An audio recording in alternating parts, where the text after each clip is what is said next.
like trying to get frame perfect stuff because some of the frames are missing in LC because it has a processor Right. to process all the signals and everything. Right. Okay. So So it's I'm just CRT. gonna. See, Do you mind if I just interrupt you a sec? Sorry, we're all live right. now.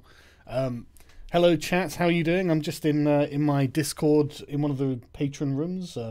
I couldn't sleep. I was trying to get an early night. Because it has a processor Right. to process I'll all the teach you. signals and everything. Right. Okay. So So it's I'm just CRT. gonna. You always have Do to you mind work if I just interrupt overtime. you? Sorry about that. I had the thing playing in the background. Right. Yeah. So I'm just hanging out with some of my patrons. In fact, just Rogue God, in fact, and Rags. And we're going to just talk shit about shit while I play some Mountain Blade because I can't fucking sleep. Anyway, how are you chaps doing? You all right? I'm doing great. Yeah. Good. I'm fine as well.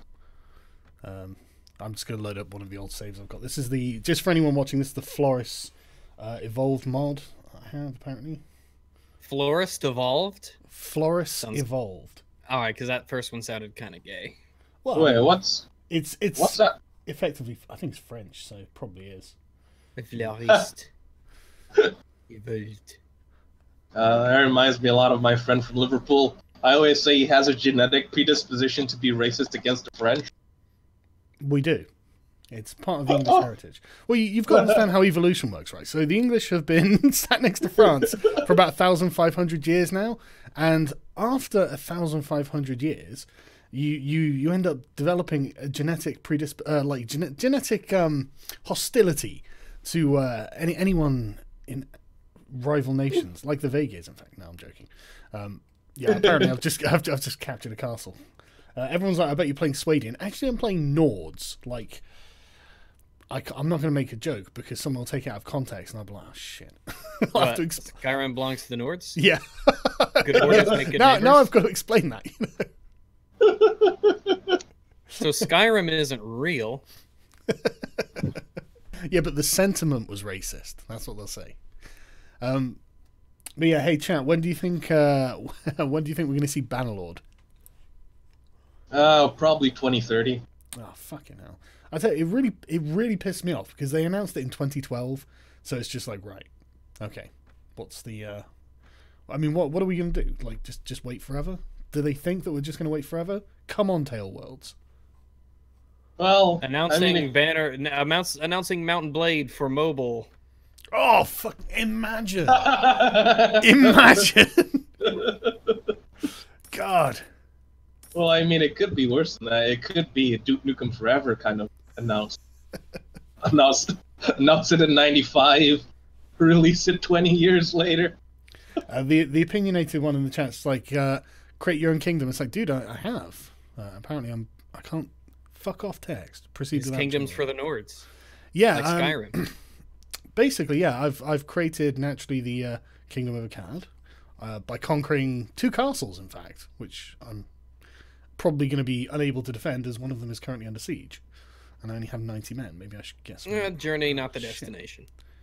Okay, and I've only got 20 guys defending my other castle. Okay, so apparently I need more men. Let's see who's sieging this.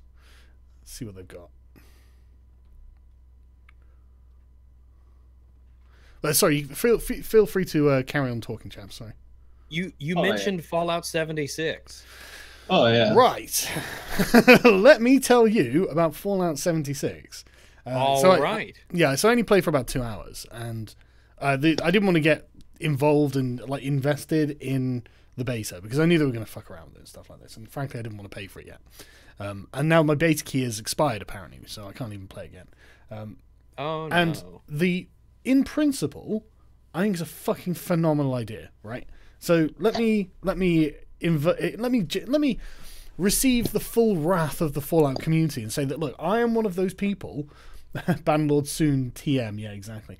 I'm one of those people who wanted a multiplayer Fallout, and I've wanted this since Fallout 1, that I played to the end, obviously, Fallout 2, which I played to the end, obviously, and Fallout 3, which I played to the end. And yes, I did blow up Megaton. And then I shot what's the guy's name? What was the dude on the balcony? I can't remember his name now. It was years ago I did it. But you shot him and blew up Megaton? Yeah, I blew it up, then I shot him. Because why not? But it's Chaotic megaton. neutral. It's not genocide. It's pesticide. exactly. Yeah. I'm anti-termites. Going the chaotic neutral route, Ice. Yeah, but the point was, right. I really enjoyed it, and there was a mod. There was a building mod for it, and it was amazing. And so me and my friend would used to essentially play the same game and build the same sort of town, and it was really good fun. But it was really annoying because we couldn't play together, and none of our other friends could play or anything like that. So I was waiting. We found this this Russian, I think it was, or Polish-made, somewhere in Eastern Europe. Somewhere in Eastern Europe. Like one of the a group of people there had ripped out all of the Fallout 2 and Fallout 1 assets and created a multiplayer 3D isometric version of Fallout. And it was an MMO, and you could just wander around in the wasteland, and you were on the Fallout map, and if you found an encounter, obviously you were taking to a map, so you'd fight it out. And if you were in the middle of an encounter on the map and someone else came along and bumped into it effectively, they'd drop into your encounter too. And then you had New San Francisco and all the other, New Reno and all these places. And so you could find people there. Now, a lot of these places were guarded, obviously, but if a group of you went down there really heavily armed and wanted to wipe out the town, you could do it. And a lot of the time, honestly, right, the Russians were an absolute nightmare. Russians and Poles in that game were an absolute nightmare, right? Because I guess these were Slavic neats who were sat in somewhere in Siberia or something with literally nothing else to do than play Fallout Online 24 hours a day, because they would turn up with the best weapons, the best equipment, like miniguns, power armor, all that sort of stuff, and they would just wax you after they dropped in. And depending on the map, when you dropped into an encounter, you get to choose whether it was real-time or turn-based, and I would generally choose turn-based for the combat, because I prefer the turn-based combat of Fallout. I thought it was a really good system. And it was just generally awesome, but eventually it was taken down for, I don't know, whatever reason. But it was really great. I had a really great time with it, and I was really thinking, right, okay, I can accept, I enjoyed Fallout 3, obviously, so I can completely accept if and when they ever make a multiplayer Fallout game, they make it in Fallout 3 style. Fine, it's completely fine. I'm fine. I love first-person shooters. Fine with it. So when they announced Fallout 76, I'm there literally like nursing a hard-on, thinking, right, this is going to be great. I'm genuinely excited to play this version of Fallout. And then they started announcing stuff, and I was just like, okay, it's not that bad. It's not that bad. It's with every announcement, I'd be like, it's not that bad. Like when the no, but it was it was like, right, you can build your bases, right, you can nuke your base, each other's base. And I'm like, okay, fine. I can live with the base being nuked, because surely getting the nukes is going to be difficult. Blah blah blah. There's going to be a lot of investment to get there. So if you get it, you earn it, you deserve it. Blah blah. And they're like, yeah, but if you get warned that a nuke's coming, and you can pack up your base in like one click or something. I'm like, what the fuck's the point in that? But okay, fine. Okay, not that bad. Oh, you can't actually kill other players unless they want you to kill them. Oh shit. And so I'm like, okay, that's gay. Like, what PvP needs? A consent system. Yeah, exactly. That's yeah, exactly. That's really gay, but okay, I can live with it. I can make that sacrifice, because I was thinking like the Ark server, you end up kind of planning wars against other tribes and stuff, and so I was like, right, okay, it's fine. We'll plan wars, blah blah blah blah blah, right? And then I started playing it, and then I was watching a lot of Oxhorn's coverage of it, and so I saw quite a lot of it, and terrible graphics, but again, I was like, okay, I can forgive that. But it just seems, yeah, you could forgive the bad graphics because at least it runs really well. Yeah, but the gameplay will be good. That's the important bit. But it looked like the gameplay wasn't very good, and the playing. No, it's worse than Fallout 4. Yeah, exactly. And it's I more played clunkier and amateur, and yeah. Yeah, and I played something myself, and it was and it was kind of weak, and so I was like, okay. And so I've been just following the coverage, and now I'm just at the point where I'm totally despairing for how unbelievably shit such a promising idea is. And okay, and so one of the things I want to argue with, one of the points I want to argue is with the Fallout single player nerds who can find a ditch and die in it, right? Shit. When I say that, I think let me explain my point, because I can expand on it and I can stand by it too. right? Stop whining that there is no custom-made story, okay? You've had not dozen, probably about half a dozen Fallout games with nothing but custom-made stories with all these NPCs and blah, blah, blah, blah, blah, right? When it comes to an open-world game like Ark, say, the trick is not that you're guided through like a child.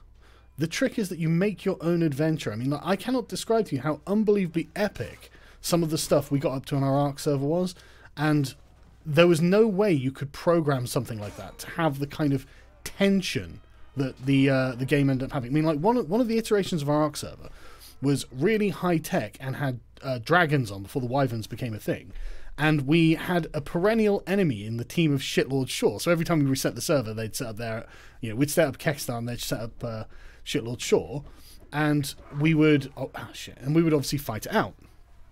Awesome stuff, right? And one time they'd made just the single biggest base I'd ever seen. It was colossal, and it was completely surrounded by all sorts of turrets, and there must have been about 20 of us all fighting on this. We're all riding dragons. We're leading just armies of like tame dinosaurs and stuff to kill each other's defenses and shit like this. And it was colossal, and it's not the sort of thing you can make as a scripted video game. So there is a huge amount of potential there, and anyone whining about that is just a pussy, in my opinion, and needs to actually get on my fucking level. But that seems that any potential for that appears to have been completely lost with Fallout 76. So I also now have to join you in crying, frankly. Shit. Oh, I'm not crying. I'm just like, it's a terrible game. Yeah, it looks terrible. It's like I'm not surprised. It looked bad when the beta came out. I even think the idea is all right. It could work. The idea could definitely work. I think it would work best in small groups, cooperative only for the setting that they have for 76. Because the idea is that you're the first people to come out of this vault, and it's a brand new world, so PvP doesn't make any sense. There'd be no reason for PvP to be a thing, which makes me wonder why in this scenario you'd even have it. Why would you be fighting other vault dwellers if, in this world, it just doesn't make sense. Yeah, I could dig that. I'm not against the idea either of doing that, but I think given the opportunity of having a MMO Fallout with PvP. Oh, shit. But it has nothing interesting that MMOs have. Yeah. And so it's like there's nothing about NPCs, stories, and quests that you get through NPCs and stories that would contradict anything that you would want to see in your version of a good unscripted Fallout game. Well, this is something that annoys me. About just MMOs generally. Nobody needs more goblin anuses. That's my position on this. Like, no, seriously, this is why I can never. There is no fucking way. I just won a battle with 24 deaths, and I'm not accepting that. But yeah, there is just no fucking way. I'm logging onto a game, and you need to collect 10 goblin anuses from the forest over there. It's like. Fuck off. Boring fetch quests were a big problem in a lot of MMOs. Yes, and the thing is, for me, my main problem was that it changed nothing. It never changed anything. Nothing ever changes anything. These worlds are completely static. Why am I even playing this game? This game sucks, right? So, for me, it was just like I liked the thing with Ark and things like that is that you can obviously change the world as you're destroying your opponent's bases and things like this. Fabulous way of creating any kind of multiplayer game. Should have carried it on.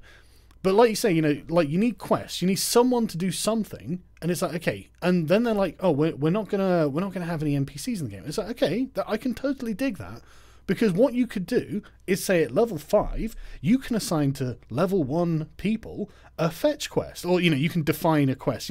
Fetch me 5 pieces of junk or something, and I'll give you 20 caps or whatever it is. And you would set up a station, a building of some sort in your base that would be.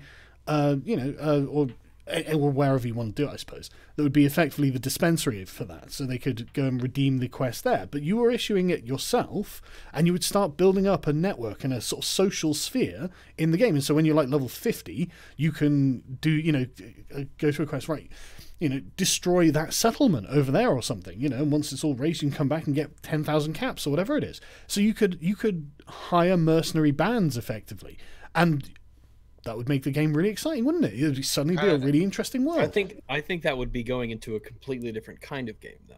Well, isn't that it would be awesome, wouldn't it? Isn't that how Arma is? Arma, it would in a Arma 3? sense. I don't know. I haven't played it.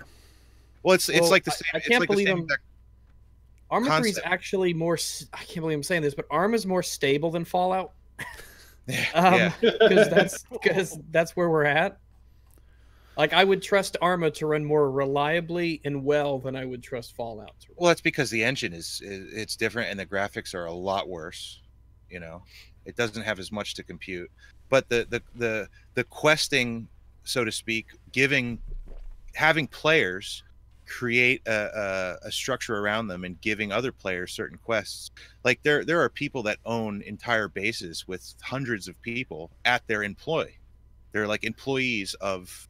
It's basically a structure, a corporate structure where there's mid-level bosses and so on, and it's all generated by the people themselves. It's a great system and it works. So I just want to read out a couple of super chats here. Matthew says, "Didn't know you play Mountain Blade. Nice to see. Great to see you with the best e-game. Bannerlord when? Yeah, man, Bannerlord fucking when." And Scott Boots, I don't know if you've heard about it. Many people still have PlanetSide 2 is still kicking. I suppose that does many of the things I'm suggesting here, right?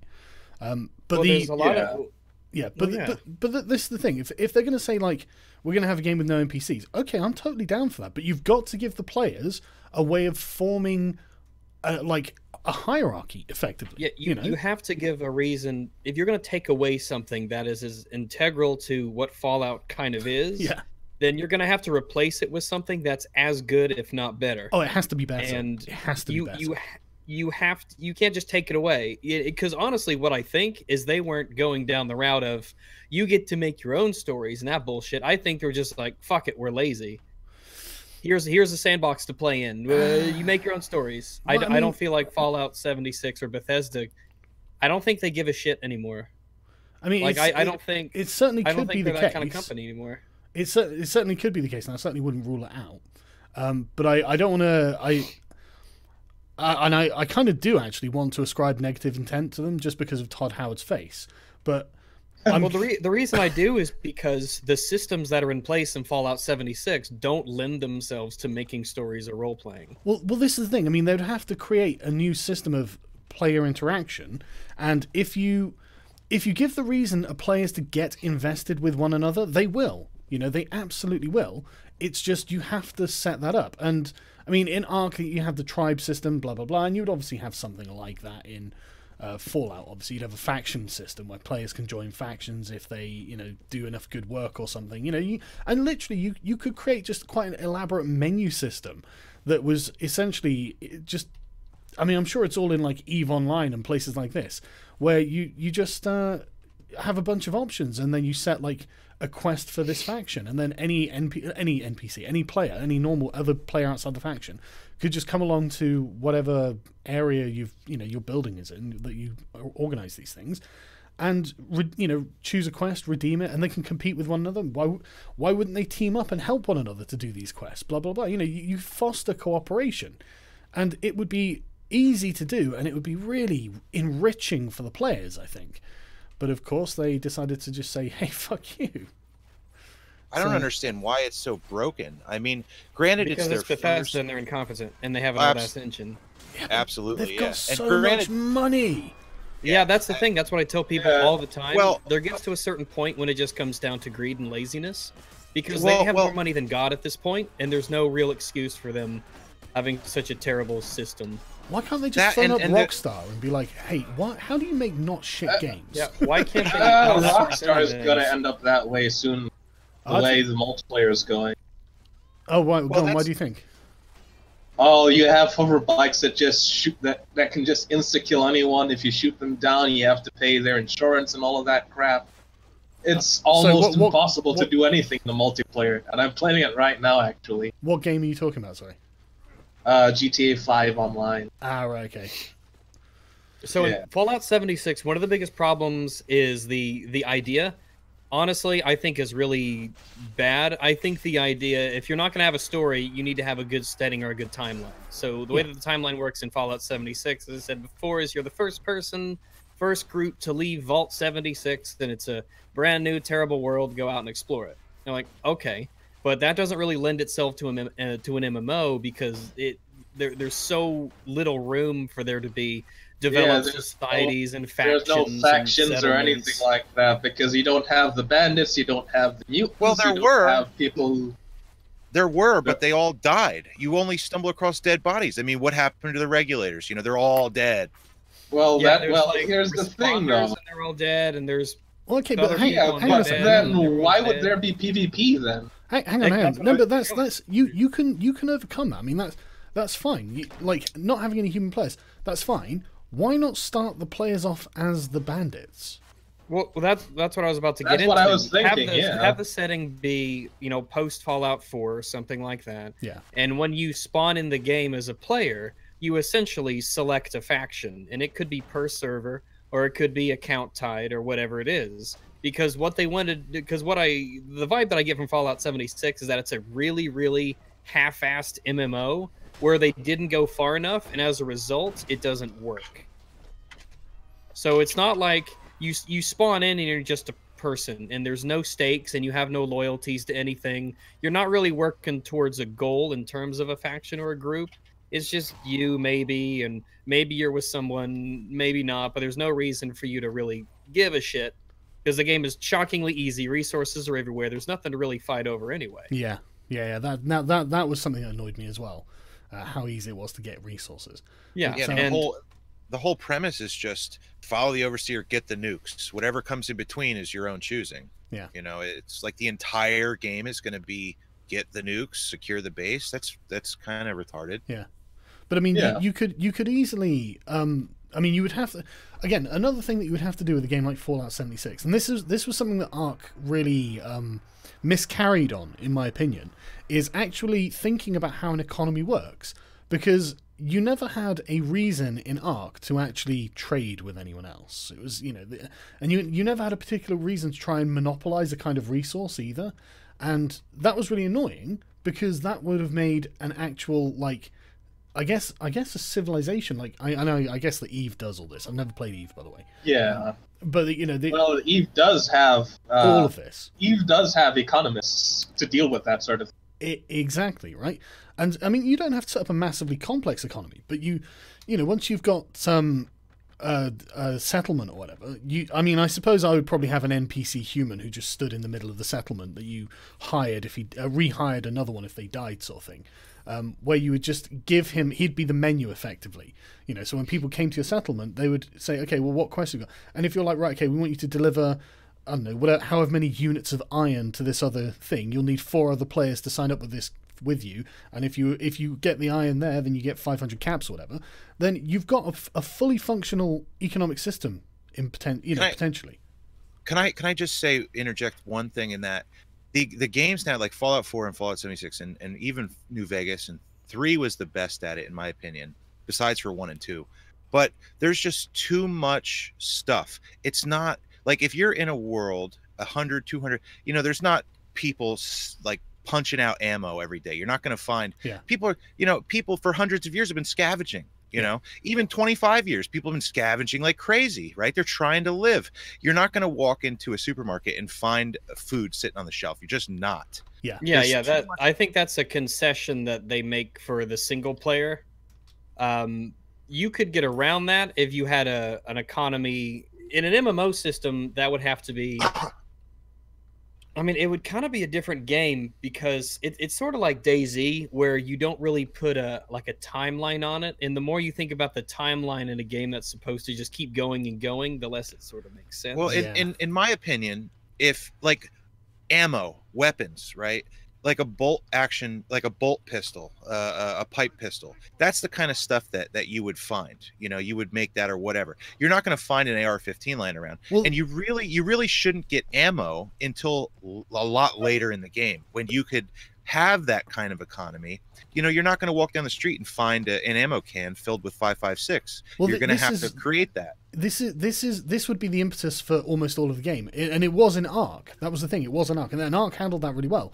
Is the fact that you didn't just find anything really. Yeah. You know, you had to make everything, and so it was like, okay, so I'm forced to create an economy, and there was a limited tech tree, so you couldn't just make everything yourself. So it would have made sense if settlements could trade easily, or not, or players particularly, but like, anything that counted as a settlement could trade easily with one another, and it didn't happen. And you could easily have done that in Fallout. Well, like exactly you say, you're manufacturing arms and ammo, which you do. So one thing that you need to understand about when it comes to like ammunition availability is that it ties into difficulty for the game in terms of the first-person shooting. Yeah, of course. Because the less ammo there is, the more damage bullets need to do. Yes, as a result of their scarcity, and that makes the game hardcore. And a lot of people don't want to play a hardcore game where you have to do things like conserve ammunition or wait for the right shot, or potentially. This is why you go for a bit more low tech, isn't it? You know, like you say, you have a pipe rifle or something, but most of the time, noobs would be using bows, I guess, something like that, or melee weapons, whatever it is. Yeah, something you can make. You know, you could go and find a sapling, cut it, and make a bow, make an arrow. I think that if you do all that, it's not going to be really Fallout-y, because Fallout has the laser pistols and the guns and stuff like that. And but when the Brotherhood, when you start moving too far away from that, it really loses one of Fallout's big appeals, which is kind of its techie, adventure-y, sort of almost arcadey kind of focus, because it starts turning into a more hardcore survival game, and that kind of would probably warrant its own special kind of standalone game if it was going to carry the Fallout name. It would have it wouldn't need to be Fallout 5. It would have to be Fallout, like a side game. What is this nonsense that they just? This nonsense that they just came out with? Like, it's completely a spit in the face of what Fallout was. And then another thing, if you start them as bandits, it makes a lot more sense, because the weapons you'll have, they wouldn't be like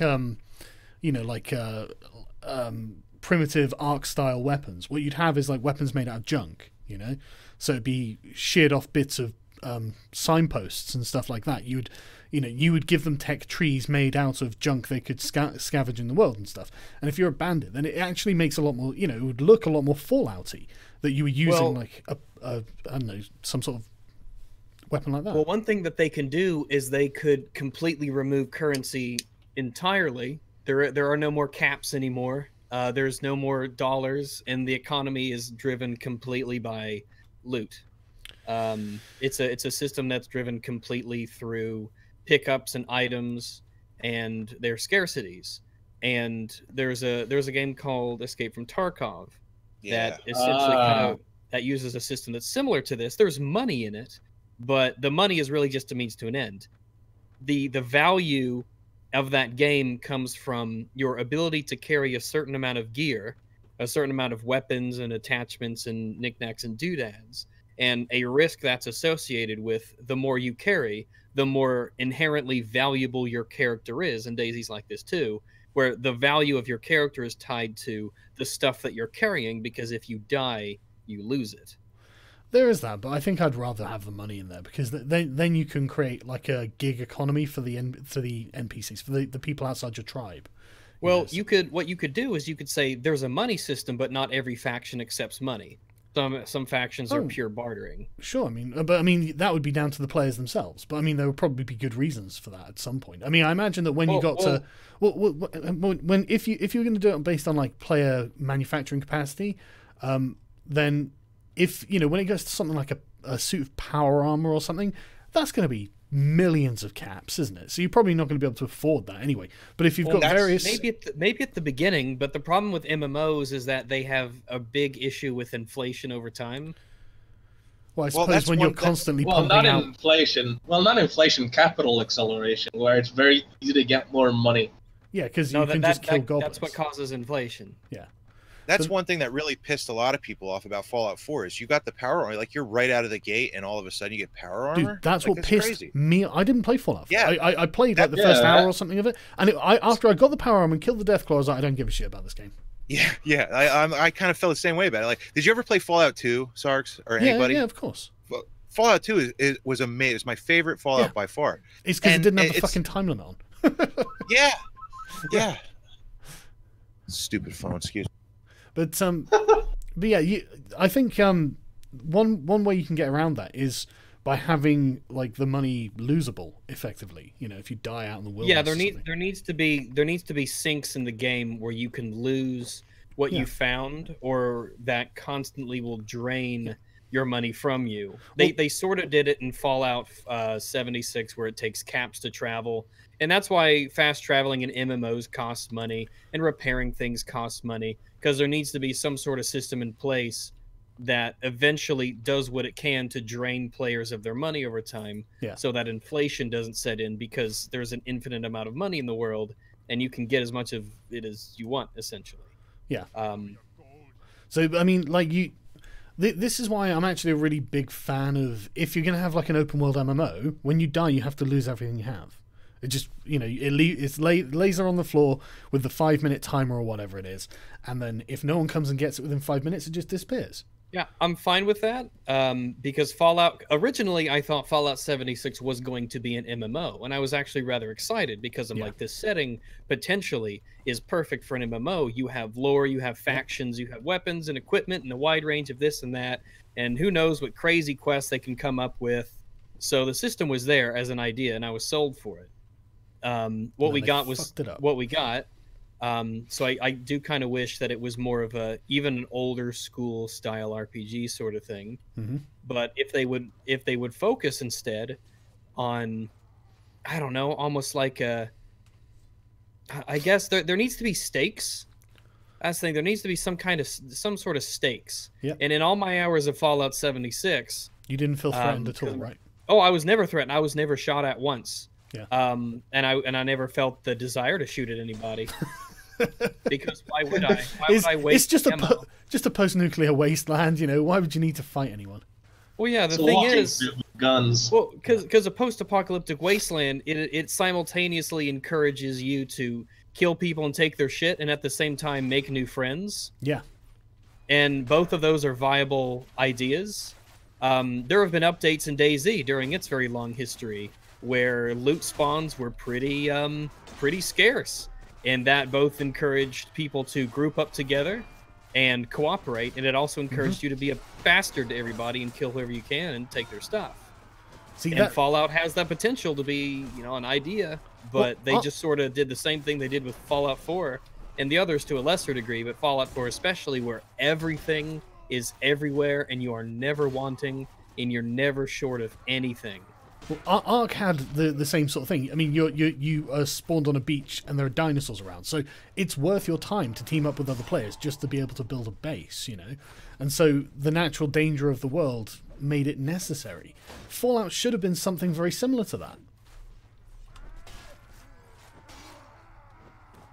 Well, it's too casual. That's the thing. They want to put MMO elements into a game, while at the same time saying it's a first-person shooter, even though the aiming and the shooting and the movement is really kind of garbage. And also there's no stakes for ever dying or losing. And it's very, very, very casual. Right. I'm really glad you brought that up, because now we get onto the casual question. And what kind of final solution can be found to the casual problem? Right? Kill all the filthy casuals. Honestly, right? It's not that the casuals existing is a problem. It's the game developers thinking the casuals matter is the problem, right? Get it through your thick fucking skulls. Yeah, your game sold shit compared to your last game. Exactly. Fallout 76 sold 82% less than 4, and it's super casualized. Dude, look at after an already casual game. Look at the struggle that fucking the Creative Assembly. Look at the struggle that Creative Assembly have had getting people really to give a shit about their games. It's just like, you know, you don't chase the wider audience. Make your core audience think your games are amazing, and they will sell your games for you, you morons. Yeah, yeah, that's why basically Daisy Grand sold a Theft Auto shit ton, 5. and Tarkov's doing well, and that's why Arma 3 is still a very lively community, and Rainbow Six Siege is floating there in the middle in terms of, you know, being hardcore and approachable. But if you try to appeal to everybody, your game just comes out as, you know, it's a thing, Yeah. yeah, but, Yeah. but why? Well, Why play that's- this over everything else? That's the same problem that Blizzard is having. Like game companies, the bigger they get and the more they do, the more they try to please everybody, and the grosser and worse their games get. Yes, totally. Agree. I actually think Blizzard has the opposite problem. I think that well, They're a money Overwatch, grab. yeah, Yeah, they're money grabbing. sort right now, I think the problem with a lot of their other stuff right now is that they focus too much on the like the pros and what the pros say. Yeah, why do you care about their Instead of- opinions? Yeah, it's a very small segment of the player base, and they're making a lot of the design stuff, but that's its own deal. Yeah. But ultimately, Fallout 76 is if I had to rate it out of 10 so far, I'm level 13, I think, so far. I will be making a review on it because I would like to get into video game reviews again. Well, I'm But looking out forward of to your 10, review. if I was an average, I'd give it a 4. I mean, I really don't see what there is in this game that people like. Yeah, It's a worse Fallout 4. Yeah, that's the way I Yeah. see it. You know, the thing that annoyed me about Fallout 4 wasn't really the power armor, you know, because they say, oh, we're not really with the Brotherhood of Steel anymore, blah, blah, blah, blah, blah. The thing that really annoyed me about Fallout 4, and this is something that's going to be apparent in 76, is that you find fucking legendary weapons all over the place. You Well, just happen upon them. Yeah. they're just lying kind of around. the same. That's kind of, I mean, rather than kill an enemy, you find it on the ground. But you know, how many times do you find a legendary weapon killing an enemy in Fallout 4? Oh, It's- no, you it's don't lost- kill an enemy. You don't kill an enemy. You Yeah, I just know. find it on the Oh. ground randomly. Well, Yeah, I know. they say they're legendary, but really it's just the exact same weapon with a passive stat bonus. Yeah. Like, this does 10% more damage to red roaches. It's like, wow, fucking legendary. I'm so Oh, glad no, I'm I didn't this. get that. I got a pipe pistol. And what it did was, it had flame damage.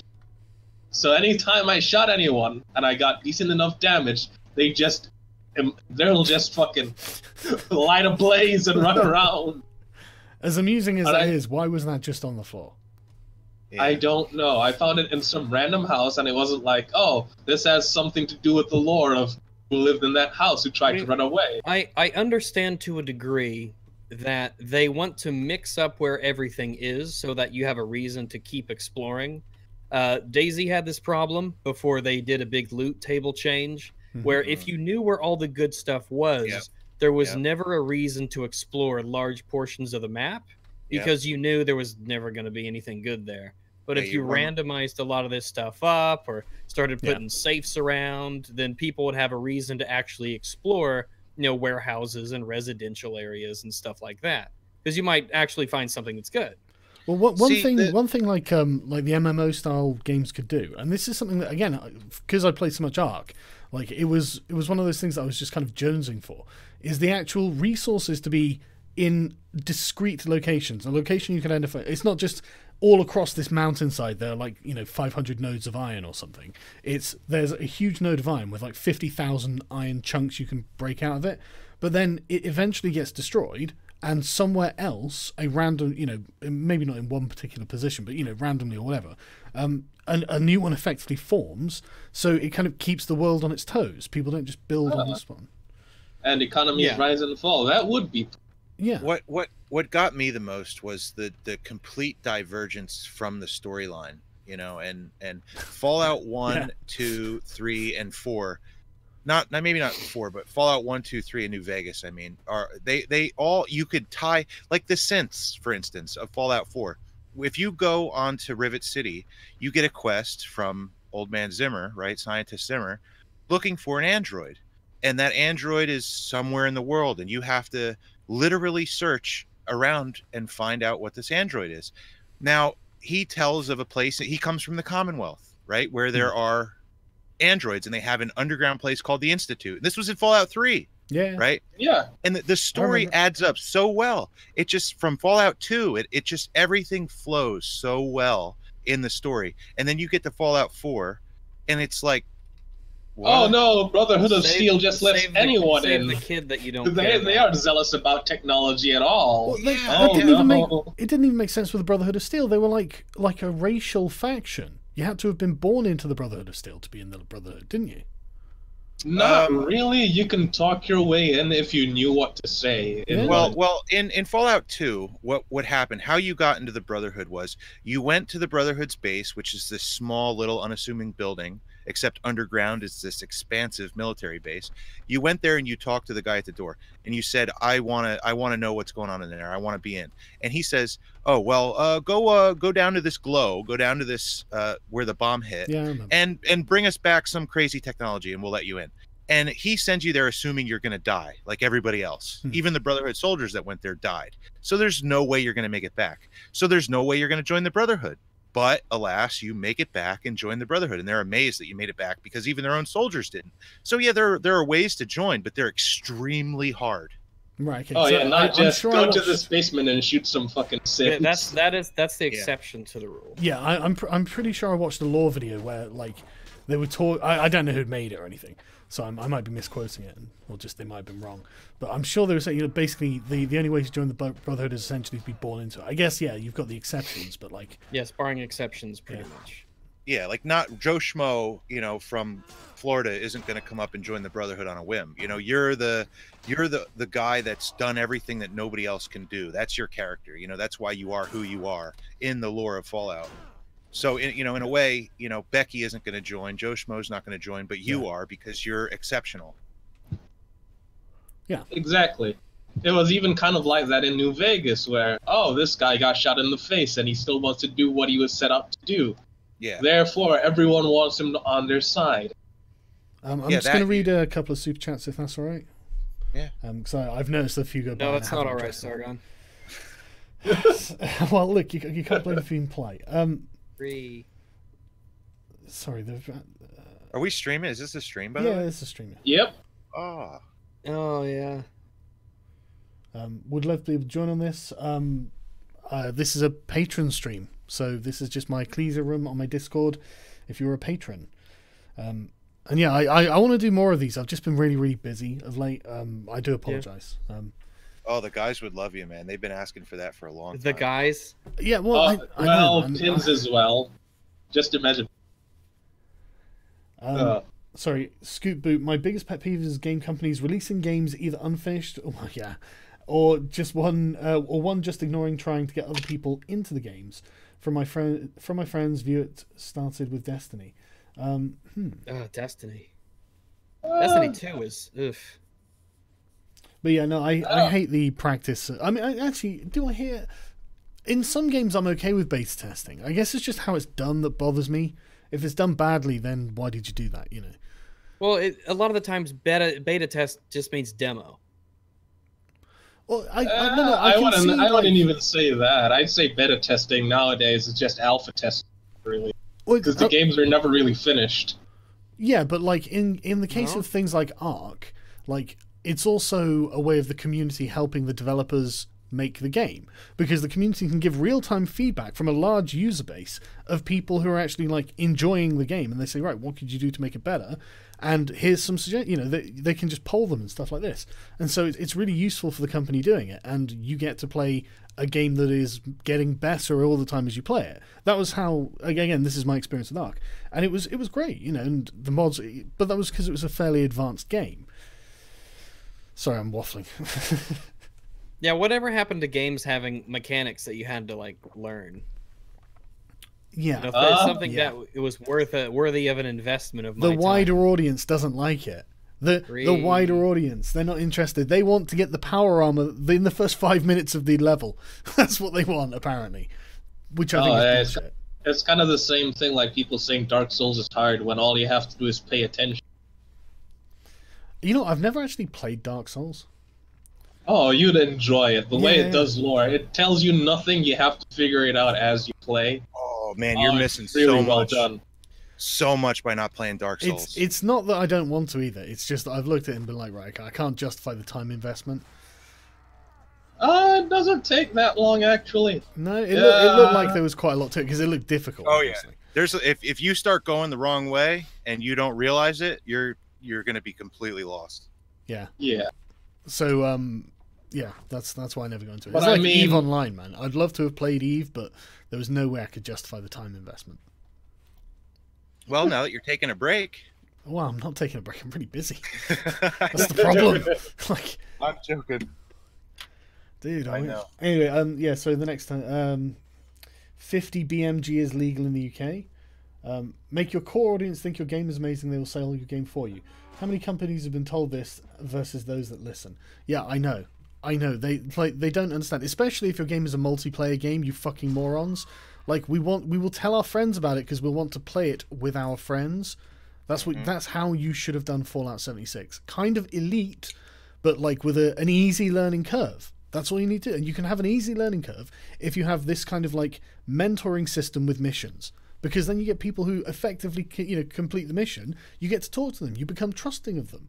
They put in a lot of time. You say, yeah, I'd like you in my faction because I saw all of these stuff that, And look, you've come here at like level 5 now with a nice new suit of armor. You're doing really well. I'd like you in my faction, blah, blah, blah. It's how you'd recruit a decent faction. Like, for fuck's sake. Sorry, I'm just frustrated. Well, why aren't games and movies kind of on a parallel, right? Like games and movies, they're kind of the same thing. I would disagree. Well, if you take what's the zombie show? Fuck. Walking Dead. The Walking Dead, yeah. And you take that and they build up a community, and so it's kind of like along the same lines you're talking about. Yeah. What along that line, they meet people, they get betrayed. It's the same thing that would happen in real life with real life players. Real life players would betray you. They would go out looking for other factions with better stuff, and it would happen along the same lines as a movie. Dude, it's exactly what happens. The problem is that you have to have a game that has mechanics that lend to making people behave in a certain way. And if you don't have that and people aren't motivated to do things, then a lot of them just won't do it. Yeah, but that's true. the thing. That's true. That's the thing. Human nature is human nature. People are going to behave how they are. Don't focus the game on the... You can influence people's behavior in games based off of the game's mechanics. Oh, yeah, absolutely. But if you want to have That's why nobody shoots me in Fallout 76, but people do shoot me in DayZ. Yeah. But no, you're absolutely right, and you can. And this is why you would build in like a hierarchical system into the game. So you had like this kind of that would naturally like... It would just influence and like incentivize people to do something productive, and you get a lot of bonus out of it. So you'd get connections and resources from people who would be getting bigger connections and resources out of what you will be doing, like getting the iron to the other settlement. This block of iron would have absolutely no value for a player who didn't have a base because you wouldn't be able to make anything with it. But getting them to the thing that gives you 500 caps, and then you can go to like a player-owned shop and buy a weapon or something, blah blah blah. Like, but for the person doing it, that might be power armor that they're going to get out of that 500 iron. So it's different scale economies, and it would all actually cooperate really well, I think. Well, like how back in Rome and Greece days, where your money, like the copper money that you had, or the iron money, or the gold, or whatever, Roman Greece. That was actually, the money was actually used to create things. Like you could take a gold coin to the jeweler, not a jeweler, but you know what I mean. Well, coins. Yeah, the coins generally were, but it was ingots that a lot of them traded in. Yeah. Well, the key is that if you want to have that, what you need to do is you need to have something constantly to work for, and that might necessarily not. It might not necessarily be items themselves. It could be based off of the upkeep of items and the maintenance of items. Because even if you get the top tier items or the best items, if you have a system that encourages you to constantly have to maintain it, then that fulfills ultimately a gameplay loop where you can get to the top, but you still have to keep playing in order to keep yourself at that level.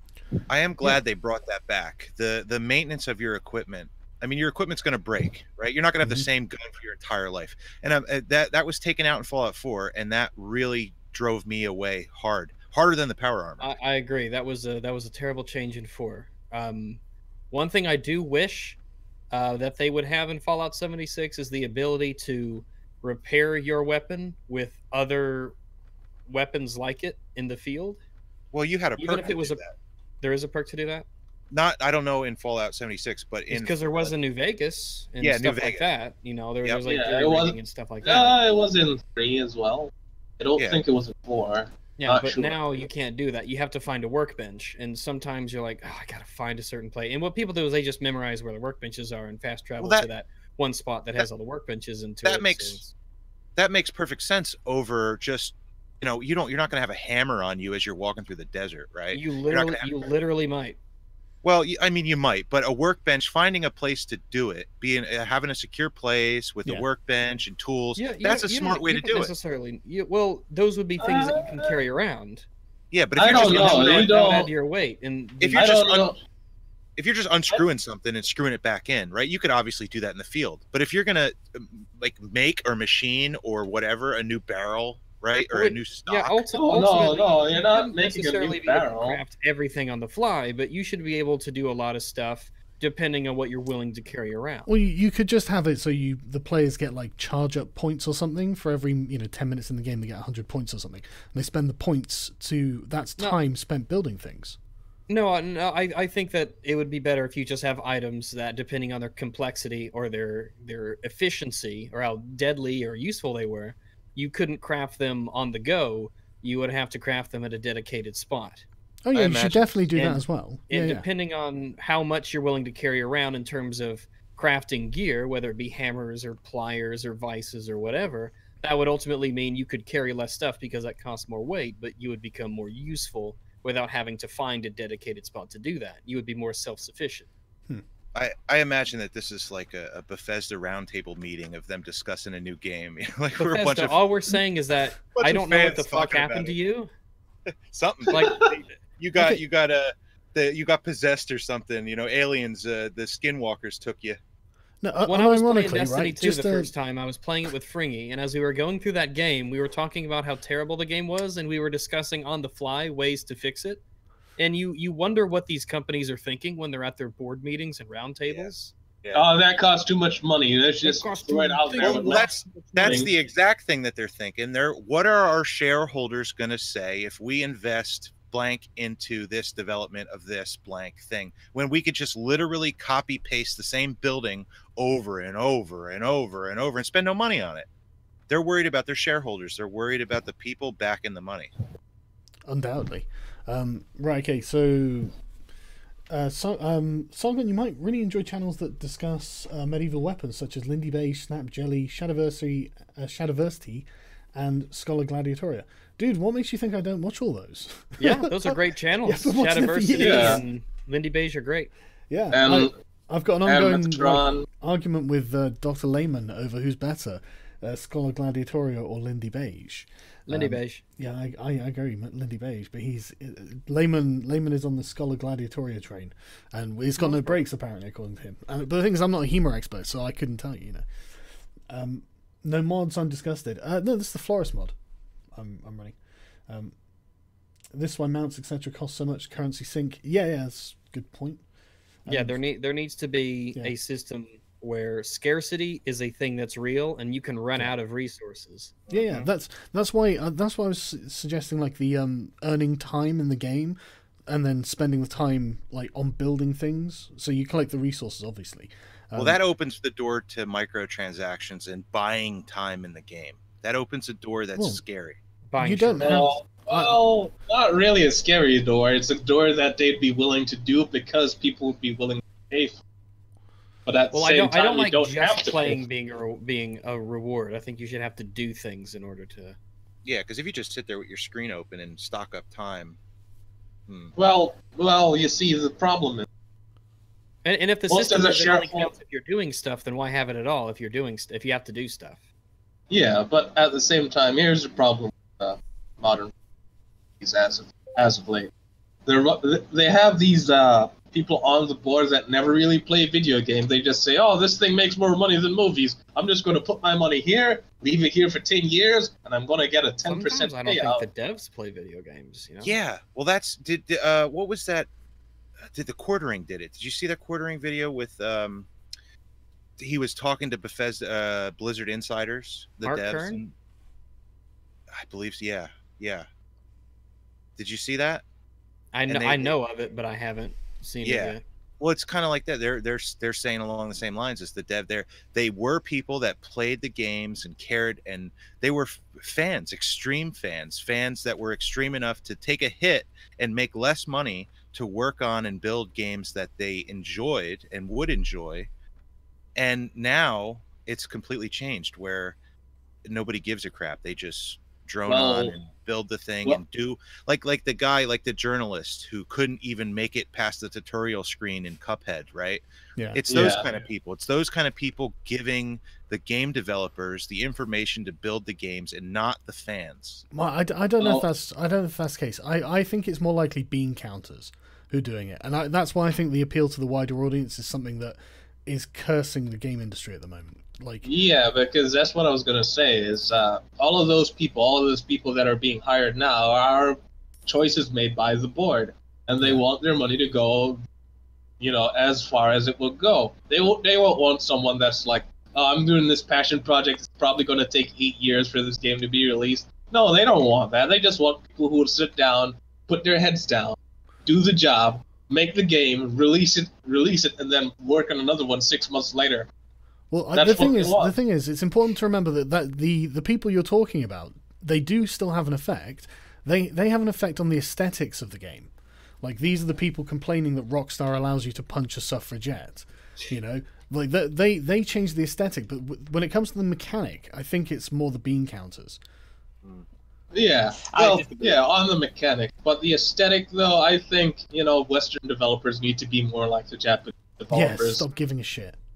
Just don't give a shit. Or if they complain about tits, just make the tits bigger. Yeah, do what id did, and just fucking, Earth is the melting pot of the universe. Just, they knew what they were doing when they put that. Gentlemen, forgotten about Mass Effect Andromeda, because the people were caused that thing to tank so hard. I think that was just. I think the failure of that game was because they handed it off to the B team. And they just don't know how to make video games as well as the A team did. Not that the A team's the same, but I think that one, I don't think it was necessarily like nefarious in terms of business models or things like that. I just don't think they had the talent to make a Mass Effect. Yeah, they were trying, but they just couldn't do it. Yeah, they clearly tried, but they just didn't have the ability to do it. Yeah, I also think they weren't used to the engine that they were using, because probably most of these people work on Unreal Engine 4. The Mass Effect games have always used Unreal Engine. Yeah, design decisions, but a lot of the the bugs in the game have to do with how they use it. And just because you're unfamiliar with it and they're more used to the Unreal Engine, they were overcome by good design decisions. Yes, and creativity and all that. I did an experiment because I received Fallout 76 for the Xbox for free when I bought my Xbox One X. And for the last 3 days, I had been trying to give it away until I forced Aiden Paladin at gunpoint to take it. It's just not good. There's just really nothing good about it. I couldn't give it away. Yeah. Like, it legitimately doesn't do anything that really appeals to me much. It got to the point where it's now a running joke on the Kumite that I was trying to shove it into somebody's face that nobody would take it. Well, now here's the kicker. What's going to happen to Todd now, since he couldn't sell 76? Is he going to lose his job? You think it's going to hurt him?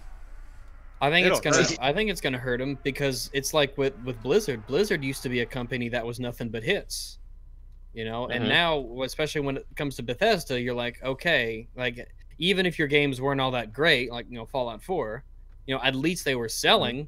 Well, and now they can't say, well, at least it sells. You know what really grabs me in it is the extreme cockiness. Him saying it just works, and then he goes making the same game over and over and over again, and that kind of stuff. It's just like, hey, fuck you, dude. You're gonna buy our game? Well, here, have the same shit. We're gonna add more shit to it, and you're gonna have a big shit sandwich, you fucker. Pay for it.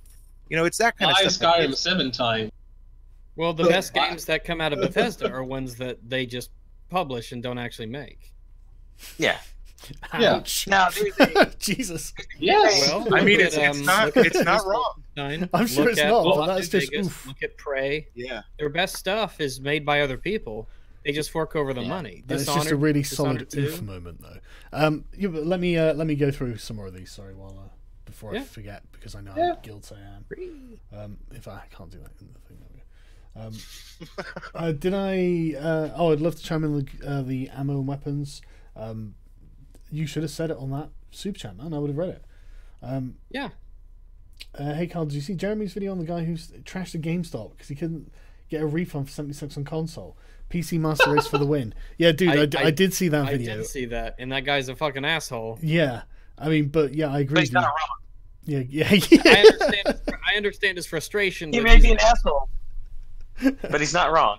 The GameStop didn't make the game, you know. They didn't. The guy sitting there working his job, he didn't make the rules. Why are you gonna, you know, like that's some just childish. some guy who has nothing to do with Fallout or making GameStop's policies is gonna have to clean up all that shit, and it's probably one of the dudes in that room. It's probably the manager. Dude, They're probably just gonna have to stay late and pick all that shit up. How he got on the hello GameStop, this is Brian speaking, you know, just right after the whole thing God happened. bless Brian for first off Right? working at GameStop, but second off being able to keep his cool. Yeah, just get on the phone. Like, gentlemen. yeah, hello customer, what's going on? Are we really debating about a employee that works for a store that you can crack open a game case in front of them, brand new, and they say, "Oh, that'll be $30 for a trade-in." Well, they can't. That's the thing is they can't tape it up and sell it as new again, right? I kind of understand that in a way. You can't sell a open only game. to a degree because they'll sell you shit. They'll scalp the shit out of you. Yeah, they'll will. scalp the shit out of you. It's just that GameStop and GameStop employees are different things. Okay, so let me just get back to the super chat. MA, yeah, PC Master Race for the win. I don't even know what a fucking GameStop is. I would like. Why would you use anything but the internet? No, why would you use anything but the Boomers internet would know unless what you're it a is more than console anybody. pleb?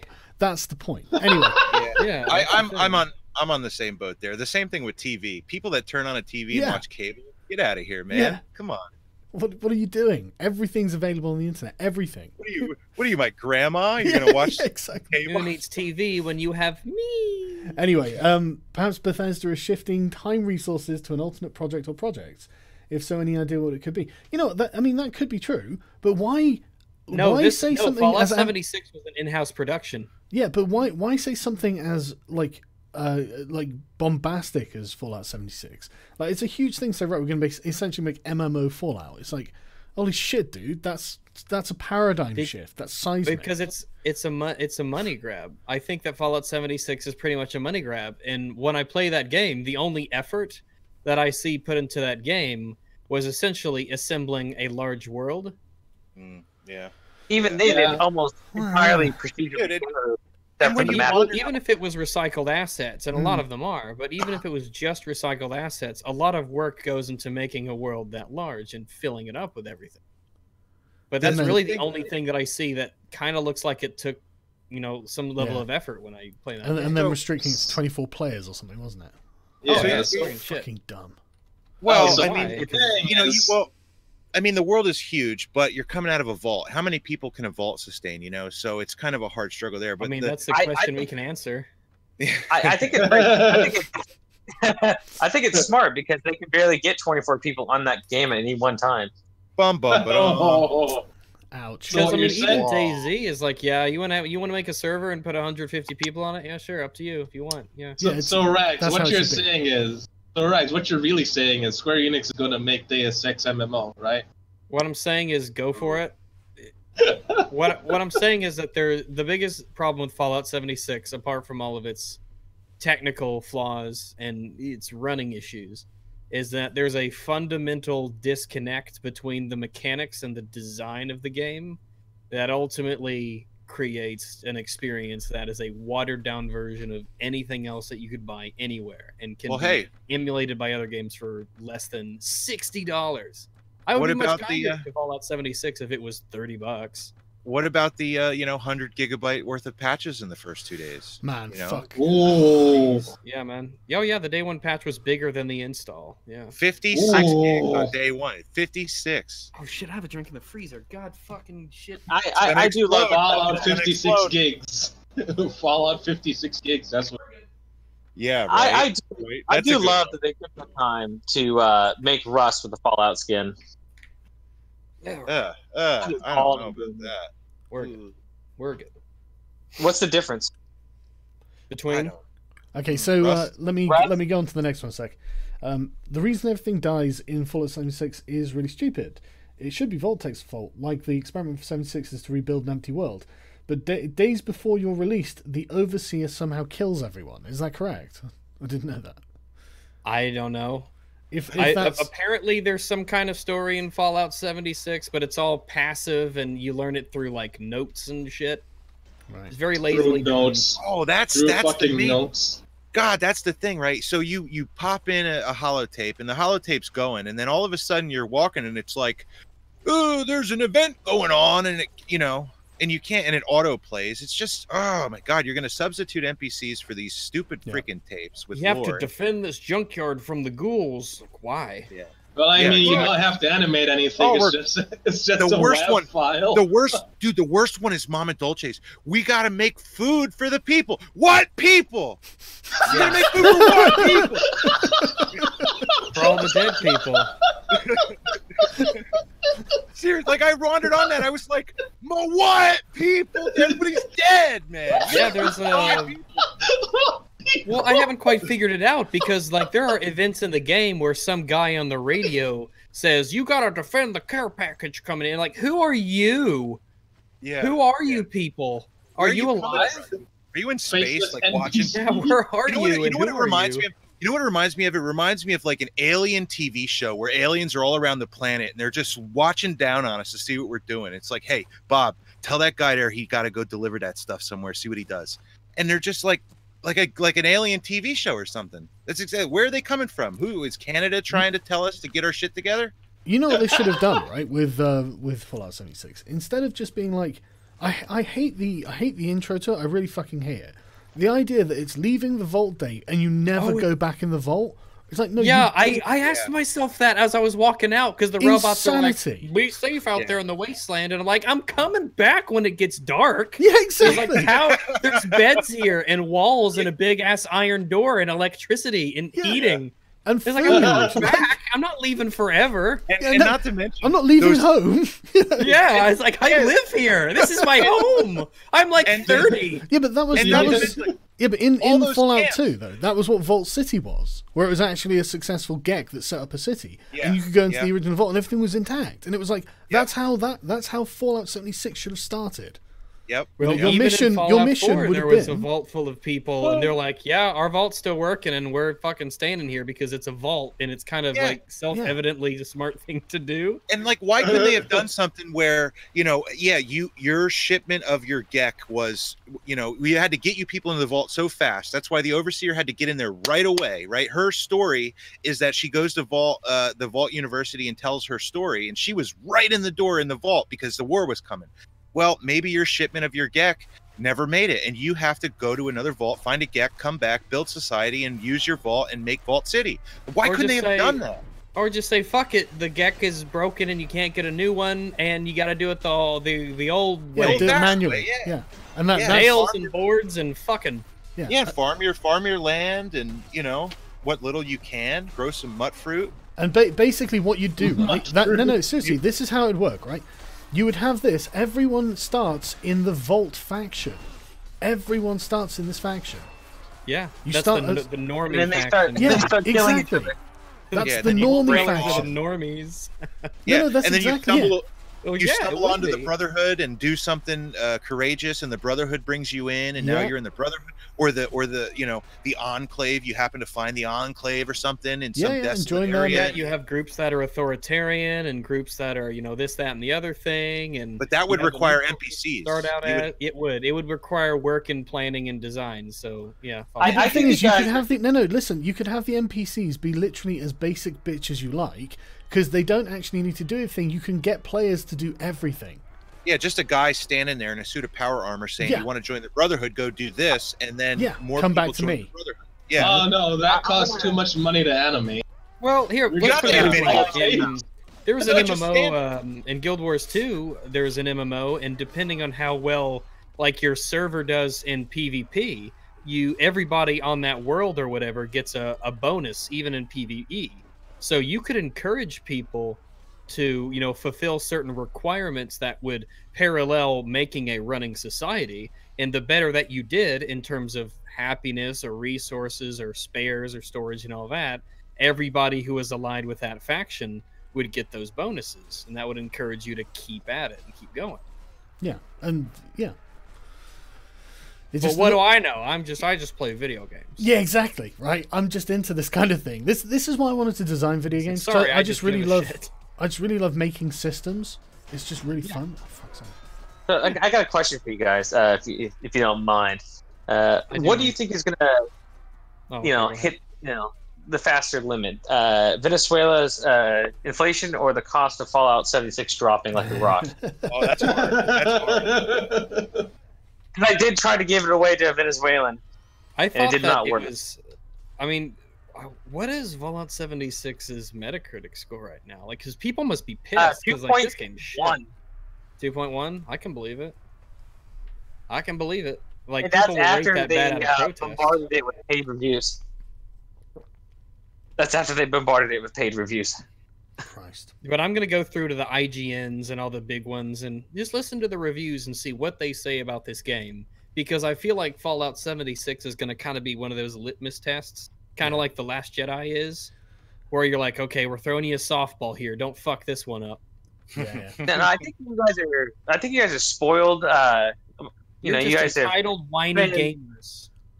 You Yeah. just want good games that are true to their lore and improvements over their previous, over the predecessors. The best is you don't like this because you fucking hate women. Yeah. No, you guys, thankfully, I tell you what. Hang on. No, that's a really great point. Thankfully, they literally can't accuse anyone of misogyny in this game because there are no women in it. But anyway, let me. Well, the overseer. Well, she's not actually. You never meet her, do you? I didn't vote for her. Yeah, I didn't. Did you ask your pronoun? Right. Okay. Anyway, let me carry on with these, because otherwise I'm never going to get through them. You may want to check out Chronicles of Illyria. Sounds like everything you want. Honestly, I'd probably better not, because I have a lot of work to do. If I start getting into a game, I'll never do it. But this is something that I'm thinking maybe in a year or two or something. Nords, more like nerds. Follow at etiquette fan. So I guess check that guy out, because he gave me $2. Good reason to say, isn't it, really? Did YouTube go down for anybody? YouTube was just down for me for like 5 minutes. Really? I wasn't looking at it. I'm playing a game I didn't even know. Yeah. I'm playing a game that's unironically better than Fallout 76, and it's also a survival crafting game.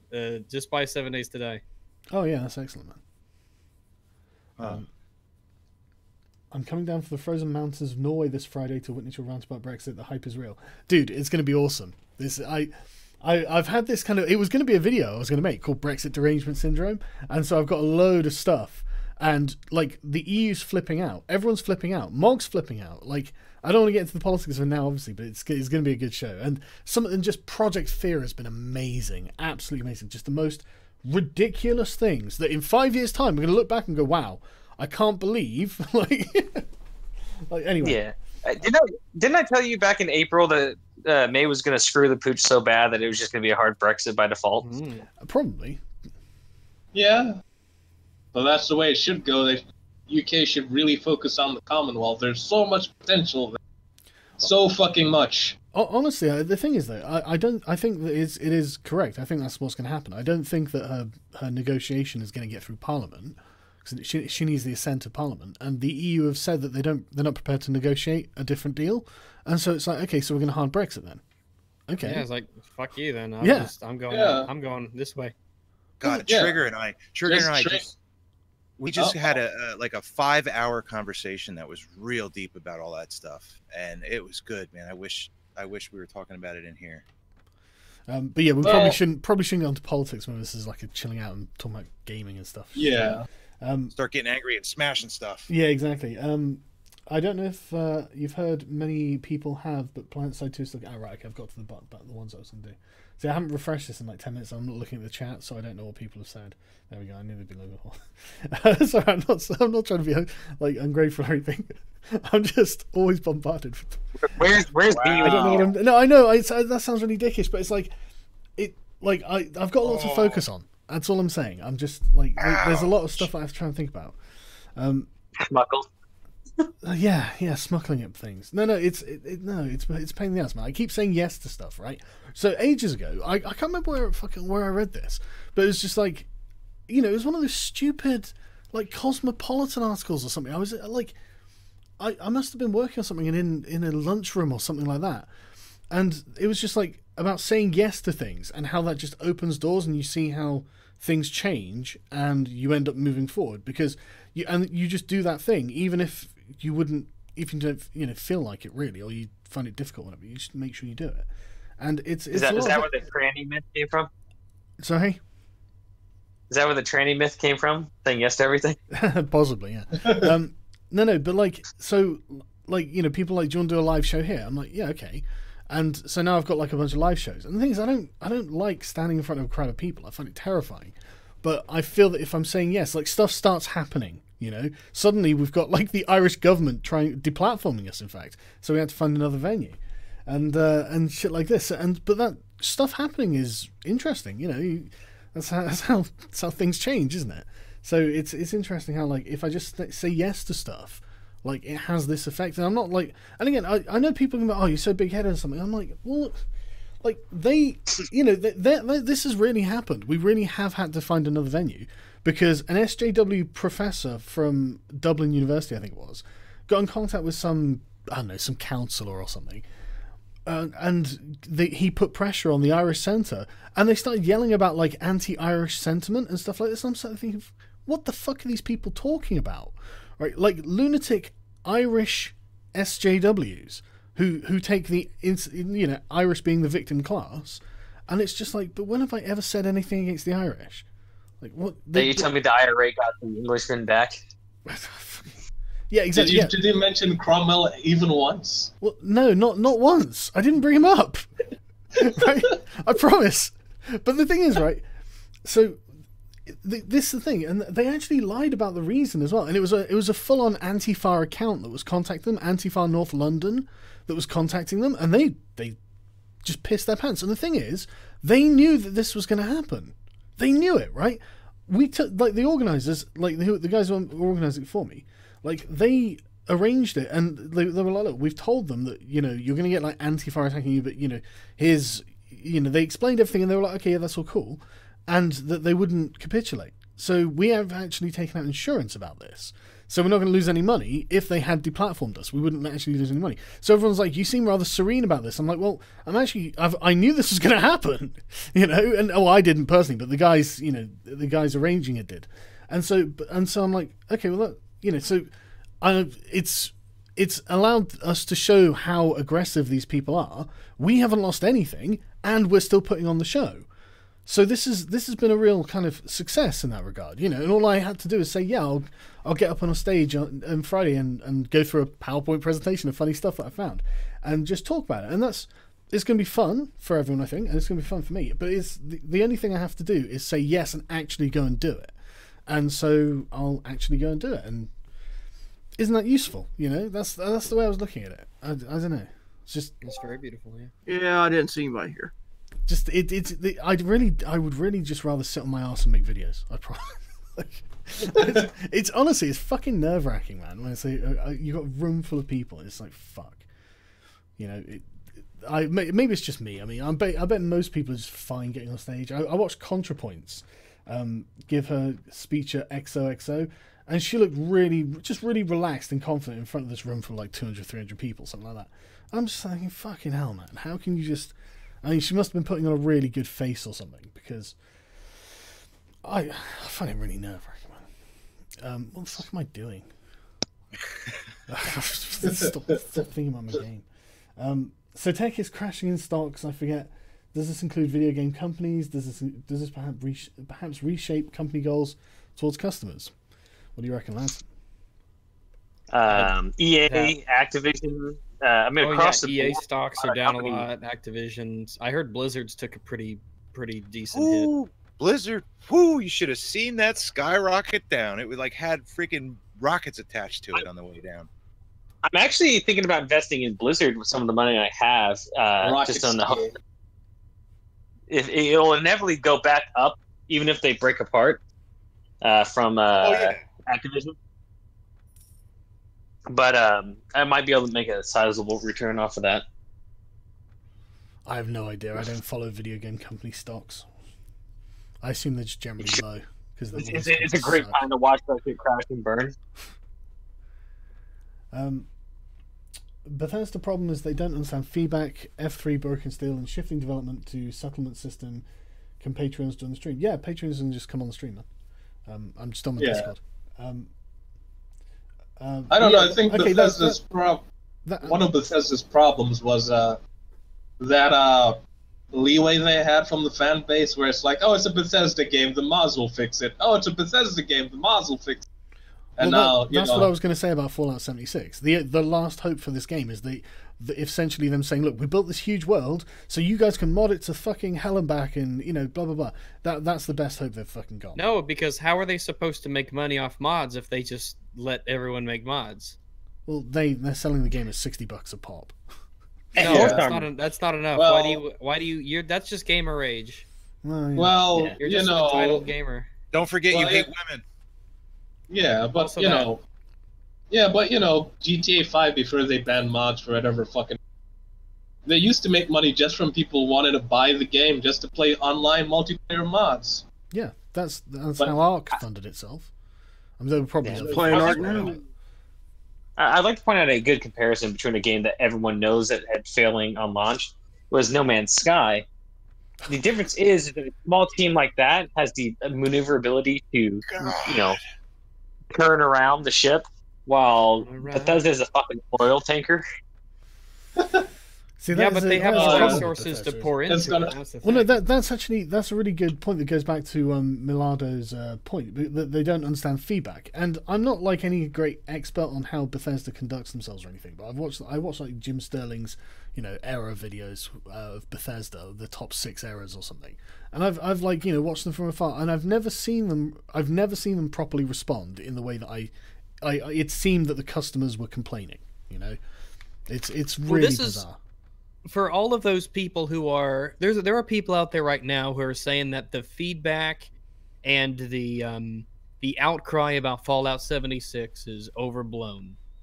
And remember when Fallout 4 came out and everybody was very worried that the game would continue to get worse and the series would continue to get dumbed down and changed into something casualized, and that it would lose everything that made Fallout except for the aesthetic? Well, here we are. Yep. This is why people do that. And this is exactly why people were, up in arms about Fallout 4. Not to as much of a degree, but this is why a lot of people were upset about Fallout 4, myself included, and why we voiced our concerns so much. And here we are. This is why. I hope Total War ends up like Fallout 76 and just ends in the same way.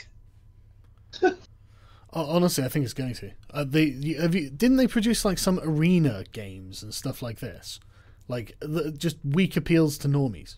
And I didn't even look at these fucking games. I'm not interested in some bullshit where it's just like, here, fight a battle. It's like, look, you've already got the fight the battle mode in there, you dumbasses. So what the hell do I need that for? And B, I play it for the campaign, dumbasses. Well, that's why a lot of people played Fallout. Yeah, God, man, like the story of Fallout, the series of Fallout is by far my favorite storyline and game of all time. And when 4 just kind of, it was kind of there in the story, and then 76 came along, and it was like, no, your story, what the fuck? This is the beginning, bitch. It's like, what? Yeah, okay, there's no story here whatsoever. You're just like, go here, do that, go there, do that. Yeah, but like I was saying earlier, I think that's something that you can get past if you have the right incentive structure in place. But anyway, let me go through some more of these. And sorry, I know I feel like a dick, because I feel like I sounded really ungrateful earlier. I'm really not ungrateful. I'm really not. I felt like I was, but it's just like it felt like a ridiculous first world problem. but it feels like a problem, you know, when I've because the thing I was saying about the yes thing is honestly I'm feeling like I'm taking on too much work, and it's really pissing me off. And I know I sound like some sort of self-indulgent prick now, don't I? No, dude. Like Fuck's by far. No, I really do. No, you don't. Because like my my workload, for instance, in real life, I kind of don't know my limits, and I take on more than I could chew, and that just ends up screwing everybody. It screws my customers, it screws myself, it screws my business. You have to go at a level that you're comfortable with, and if you need to cut something right then and there, you need to cut it. Like, worry about yourself before you worry about your business, before you worry about your name. You have to get yourself in order, and you're not a dick for Clean your room. you have too much on your plate, and you know it. You have to draw a line somewhere. Yeah. If you just keep piling it, you're just going to turn into a big fat ass. You have to you have to cut it off. You have to cut it off somewhere. It's very true. Sorry, I know it's a strange thing to talk about, right? Because I don't normally like. I guess I would call it talking shop publicly about like what it's like to do what I do, because like as soon as I say that, that makes me sound like a tremendous asshole, right? Because it makes me sound like I'm saying I'm better than you, but that's really not what I'm trying to put across when I say this.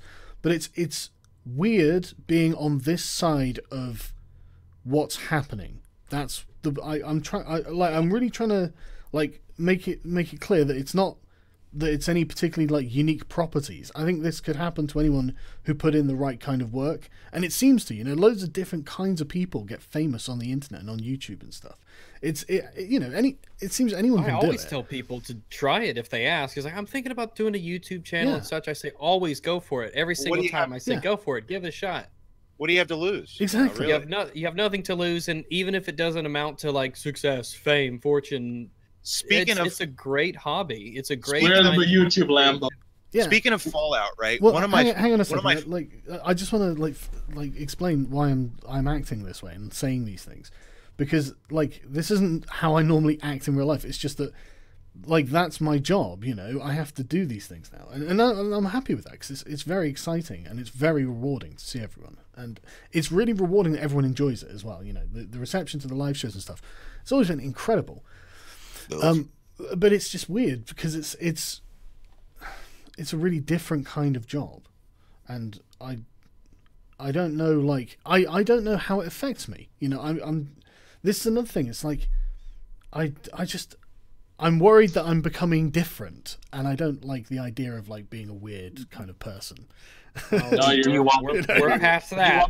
I'm genuinely worried about it. It's like how can you walk through your life and say, this is how I am going to be in 5, 10, 20 years? You really can't. You just have to base off your morals and build yourself and hope you become and strive to become better than you are today.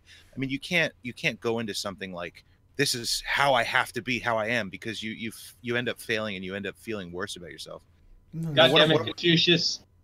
Well, it's true. It's really true. It's really true, because if you start saying, I need to strive and push and do everything I possibly can to be this person, you're gonna end up hating the person you become, and you're gonna blame your persona, not yourself. Yeah, well, and you're gonna blame all your failures on yourself. Depends on how awesome your persona is. Well, that's the thing. Do you want to be your persona, or do you want to be yourself? Well, okay. Here's another thing that people listening might not be like aware of. Like all of these YouTubers, it's all persona, all of it. Everything. No. All the ego, the ego, right? An online ego is a fascinating thing, and I've been like, this is what like all of the Metica stuff. That's all just an ego slapping fight, and it's the most incredible thing to watch and participate in. But it like all of them message me privately, you know, like and just talk like normal people, like we would now. That's That's the way. I heard private messaging. Is this gay ops? That's the way it is. No, it's I'm not, the it's guy not gay who ops. It's became like Petra to join the stream. it's literally just like they drop the ego and they'll just talk like a normal person. Like Ralph sent me an apology for all the dead baby jokes and stuff, and it was, you know, I didn't reply to it, like, so, but you know, no particular need. He apologized publicly, of course. Yeah, no, I don't think he did. Yeah. Oh. That's the way But it is that's in the real thing, life. because it was Well, just like, the people, ego. You know, it's separating the ego construct that is the Ralpha male or whatever. You know, he calls himself Ralph Male. Oh, yeah, that's Well, what yeah, he's but got on the that- kill stream, Ralph and male. It's like, for fuck's sake, Ralph. Oh god. But that's that's just a that- human. That's just a human condition, though. That's the way it is everywhere in life. Like you Exactly. fake it till you get Don't lump me in with him. the way that you present yourself to everybody else is how everybody else is going to perceive you. Obviously, if you're a confident person and you're a leader and you show that, the right people will always come to you. And even though you have no idea what's going on and inside you're panicking, people will trust in you, and that will build you into what you are going to become. And depending on which way that goes, you can't force it onto yourself. You have to just strive to be the best you can and not force yourself to be. Yeah, you can't fight a mountain and expect it to fight back as weak as a rock. Mountain. And speaking of Fallout, one of my favorite quotes of all time is from Fallout New Vegas, and it's that ghoul in the little bunker. She says, "Time you enjoy wasting isn't wasted time." That's a John Lennon quote. It is, but I learned it from Fallout. And I just love that so much that it's because it's true. I mean, if you're going to go through your life just trying to push to be that CEO, and you're going to hate yourself, most of those people are the most depressed people on the planet. If you're going to live your life and have fun and love what you do, you're going to have a great time. Oh So- yeah, most people don't understand. CEOs work like what, 20-hour days? Yeah, but the Patriot- 70-hour weeks or something. It's ridiculous. Yeah. And it's like, why aren't there more women CEOs? And most of them are doing it. Most of them are doing it because that's what Daddy wanted them to be. You know, that's what was drilled into them their whole lives, and that's they feel. I don't the pressure. know. There are some people that really enjoy being bean counters, but at the same time, Well, there's a lot of people who see their personal success reflected in a company or in a creation, in the Yeah. same way that an artist might see themselves in the work that they create through art. A businessman might see his success and see himself in the business and the success that he creates in that. They absolutely do. Yeah, but the thing is, how do they feel on the inside? You know, a lot of Working in the family business, I can I tell don't you, know. I'm third generation, and it's kind of ingrained into you. You want to be the best. You want to thrive because it is yours, and that's it. Your family makes you sometimes too. You don't have many of the choice. They put you on that and they build you to do that. There's always a choice. That is very true, and that's kind of what happened to me. It was kind of ingrained into me. My brother, my sister all did it. We're all in it. We all fight. I have to do that too. I need to drop college to kind of help, and I did that. And the same family business go down, Gentlemen. We probably want to get more of those super chats out. Yeah, let me get some more of these. I'll get to them at some point. Conspiracy theory: what if the can't pass the Cuphead tutorial video was created specifically to generate hype and attention for the game? I don't think they were competent enough, frankly. I don't think it was like the Doom. That super chat again? What if the game journo who can't, like, you know, the crap at games, basically the game journos crap games, what if it's all basically to generate hype? How would that generate hype? Because we get to laugh at them and it makes the game sound interesting or something. I'm not sure. People like hard games. That's some 4D chess shit that I don't think they're capable of. Yeah, I think they're too stupid for that. I think that's maybe overthinking it a bit. yeah. That's very, very primed to fail as well. It's like, oh, your game is so fucking hard that not even the professional can do it. A lot of normies think like these people are sitting where they are for a reason when they're really not. Yeah, it's like, oh, I have an English degree, but I never played anything that had to do with a controller. What's a PlayStation? Did you watch that Yang Ye Jason Schreier thing? No, what was that? It might be worth the quartering covered it, but it might be worth a watch. But it kind of goes off what was said earlier about how do these people get to where they are, and when they get there, why do they think so highly of themselves and belittle others? And it's this elitism. Well, that's the thing that I'm trying to avoid, right? And this is what essentially I'm struggling with, right? Is you end up with there are definitely different ways of looking at the world based on like where you move in society. And this is like what I'm finding, because one of the problems of not problems, sorry, I guess I should say advantages of having like a YouTube channel that's large, right? If you're looking at this in just like almost like a purely mechanical sense, just it's a chess game, right? So where can you move your piece? That like it's a remarkably like flexible thing to have, and so I get to talk to people who it would otherwise be very difficult to talk to, and you get to learn things that you wouldn't otherwise learn, and like I don't know, man, it definitely makes you different, and I can see why I can totally see how people become detached assholes who are total at their own asses. Like people always say this about celebrities, man, and I can't believe more of them aren't assholes. Honestly, it's if you're always surrounded by money and ass kissers and yes men, I can see how that would, you know. Can I interject? Let me ask this. No, let me. Seriously, I know that sounds stupid. It's tough. No.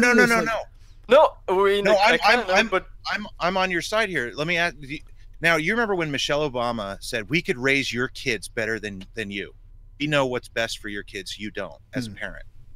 Well, she absolutely does. She knows how to raise kids better than a parent that's never raised kids before, because they've done countless studies on it. They've done countless run-throughs on the computer about it. However, the divergence here is, what intentions do you have? Are you going to raise these kids to be sheep and to just follow whatever you say and to be consumers and da-da-da? Or are you going to raise these kids to be productive, building citizens that are going to create a better reality for everyone else around them? So there's a thing there where they know what's best because they've studied it endlessly. But how are they going to apply it? How is it going to be applied? Well, one of the things about like I guess I'm just talking about like the elites or something. Not that I think I'm one of the elites, obviously, but like as these things change, it does change your perspective, and you realize that these people don't really, because a lot of them, like you're right, like the corporation, like corporate CEO and stuff, like these are exactly the sort of people we're talking about, and they're always working, and most of their work is networking with other people like them, right? And they'll sit down, they'll do interviews, they'll talk, they'll have a beer, they'll have dinner maybe, and like then they'll go off and the way you get to anywhere in this is connections. You get to someone through someone else, right? A perfect example there is Benjamin Franklin in France for the Revolutionary War, the backing for the Revolutionary War. There were two people. John Adams? I don't know who the second person was, but there were two American diplomats in France trying to get the backing of the government to fund the Revolutionary War. Benjamin Franklin. Was it John Adams? Yeah. Benjamin Franklin went out every night, had parties, drinks with royalty, with all the important people. And this other guy John focused on the books, focus on the quote unquote right way to do things, the professional way. And he looked like a jerk to everybody. Meanwhile, Ben Franklin's out there basically partying with these people. Yeah. With the rich and famous. He was a player. And he was the entire reason the Revolutionary War happened. He got the funding for it right then and there because everybody loved him. Yeah. But this is the thing, right? So I think one of the things about it is when you've got so many people vying for your attention that it's easier to choose other people who understand what it's like to have a large number of people vying for their attention, right? Now I know that I don't want. I know people are going to take this and clip it and go, look at what a fucking asshole Sargon is, right? But honestly, I just want to. I know that like they're going to say this. But honestly, I just want to kind of report back to the realm of the normal people, right? Because can you take that and apply it to a black person, right? You're not black. You don't know what is going on in my life because I'm black. No. It's not that you don't know. It is that you don't know, but it's not that you can't know, right? And this is what I want to tell you, because it's like being on the other side. If you look at it just from an analytic position, right? What it does to a person, and like. Because you've got so many people coming to you, it's easier to talk to people who understand what it's like to be on this side of because most people don't have like tens of thousands of people messaging them and stuff like this, but like the rich and famous do. Yeah, well, speaking of games, right? Like people that play games and put it on YouTube, and then 1 million, 5 million, whatever people watch that, right? Say that person's walking and they miss an item pickup, and then you have 50,000 people in the comment. You missed that stupid stim pack there. Yeah. How could you possibly miss this? This right in front of your face. Yeah. It's like you don't have millions of people watching you. But that, and it's like that with almost like any kind of public facing figure, because they get reported on in the media and stuff. They become well known, and so they can't just go down to like a Dagenham High Street because people there like okay, right. And again, I'm honestly right. I just honestly take this as me reporting what appears to be happening around me. If my perception is even vaguely accurate, this is what appears to have happened, right? So I'm on a train the other day. I can't remember where I was fucking heading home from now, but I was on the train. At London, it would have been inevitably, because that's where I've been going for the past couple of months. And I'm just sat there reading, obviously, because I have to fucking read all the time. And this guy walks past, oh, Sargon, hey, man. I'm like, oh, hey, dude, how you doing? You know, and he's like, can I get a selfie? I was like, yeah, okay. And some like chavish kind of teenage girl and her mum sat behind me. I'm sure, nice people, I'm sure, but like they were just loud and kind of obnoxious, and they were just, oh my god, he's famous, he's a celebrity. And then people on the fucking train started looking around. I'm like, fuck me, what is going on? Like, so now let me ask you this. Suddenly I'm the center of attention of this fucking train carriage, and I'm just like, oh man, I just want to read my book.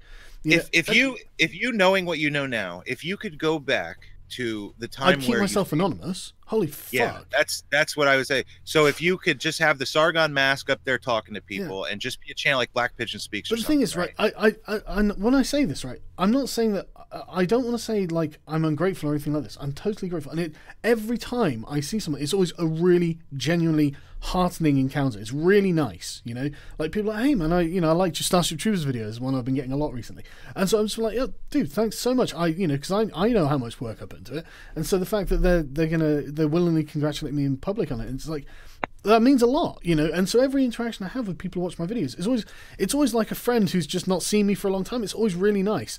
And honestly, thank you to everyone for being just really nice. Like, because this is I've never done this sort of stuff before. I've had to put in fucking loads of work, and it's quite stressful at times. But everyone I meet is just fucking lovely. So thank you, and don't be afraid to say hi if you see me. If you want to say hi, you know, like. Hey. I appreciate it. It's nice to have these sort of interactions. I know this sounds weird. It sounds so fucking weird to talk about this sort of stuff because it's such asshole, up your own ass, fart huffing bullshit. Like, but like, just put if you're just a normal dude just watching shit on YouTube, right, sitting on your couch or whatever, put yourself in the position as somebody that just wants to go out and have dinner or go out and shop, and then one person comes up and says hi, and then two people, and then 5, and then 10, it's and then never 20, that bad or anything like that. I know, but I'm just saying, like, if you're Angelina Jolie or something, right? Yeah. And you just fucking can't go anywhere. You can't. You have to, like Michael Jackson, you have to put a mask on and go out with his entire face covered, you know? I mean, I understand it, but like, it's just a mob. Yeah, and it's not anyone's fault. You know, it's all done with the best of intent, but I can totally see why celebrities kind of go mad.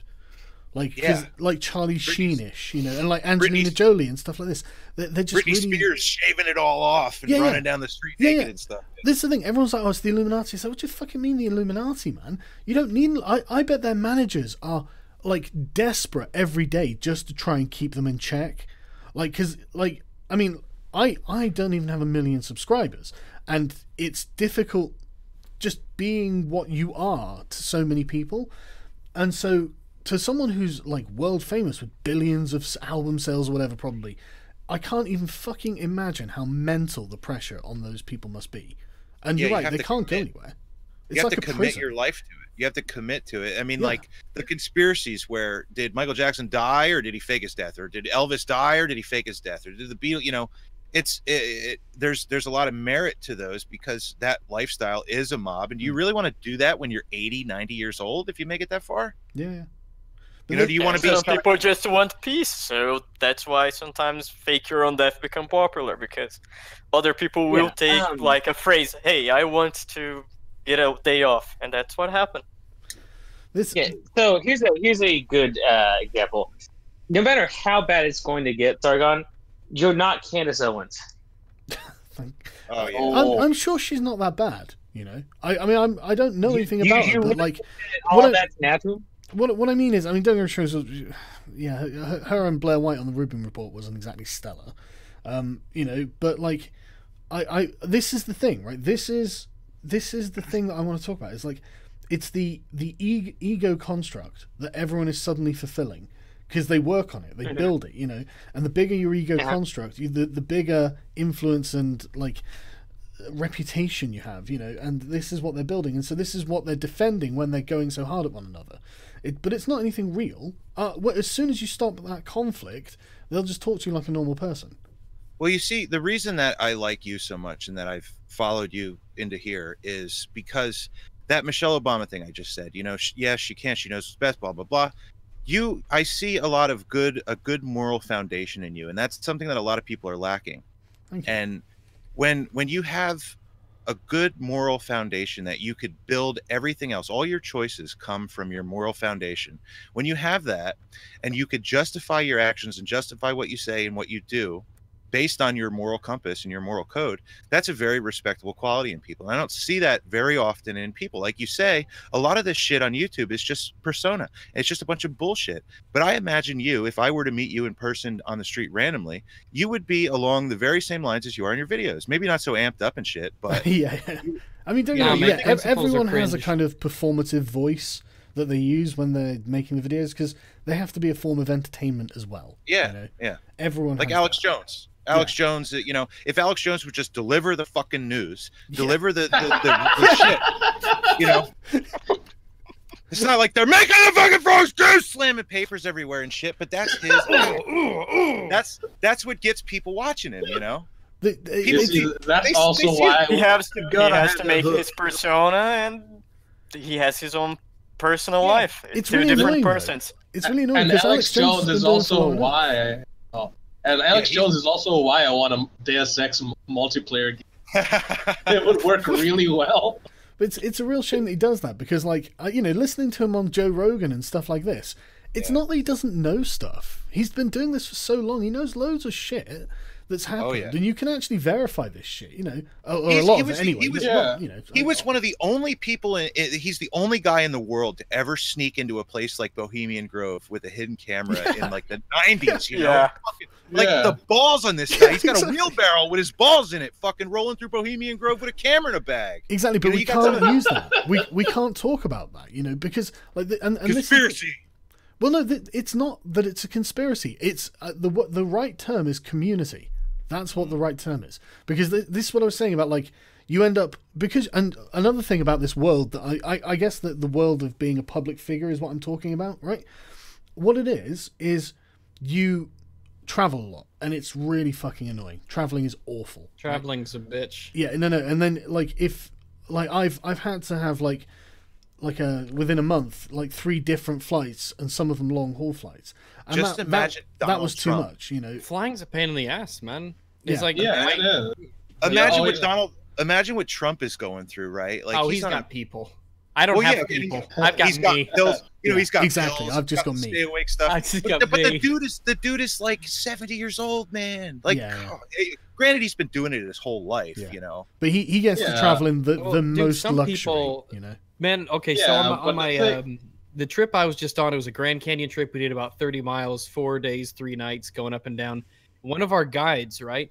One of our guides was a 74-year-old dude who was like in the army, and he's just one of those everyman dudes who just done everything, seen everything, and he's laid back and shit now, and he was in the military, and he's 74 fucking years old. Walking the canyon trail.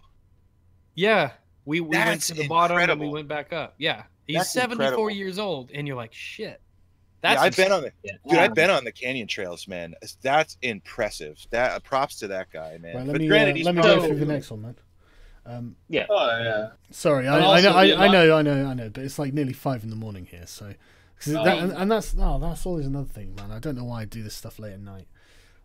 That's because you couldn't sleep. You said your schedule's yeah, and you're busy traveling, and your schedule's fucked. Yeah, basically. Well, I haven't been traveling that much recently. I've deliberately made sure the only traveling I'm doing is to London. So this is why I've been doing a lot of stuff in London. But the thing is, and this is the thing, everything in the UK, go to London. That's where everything important happens, and it's in a really small area, right?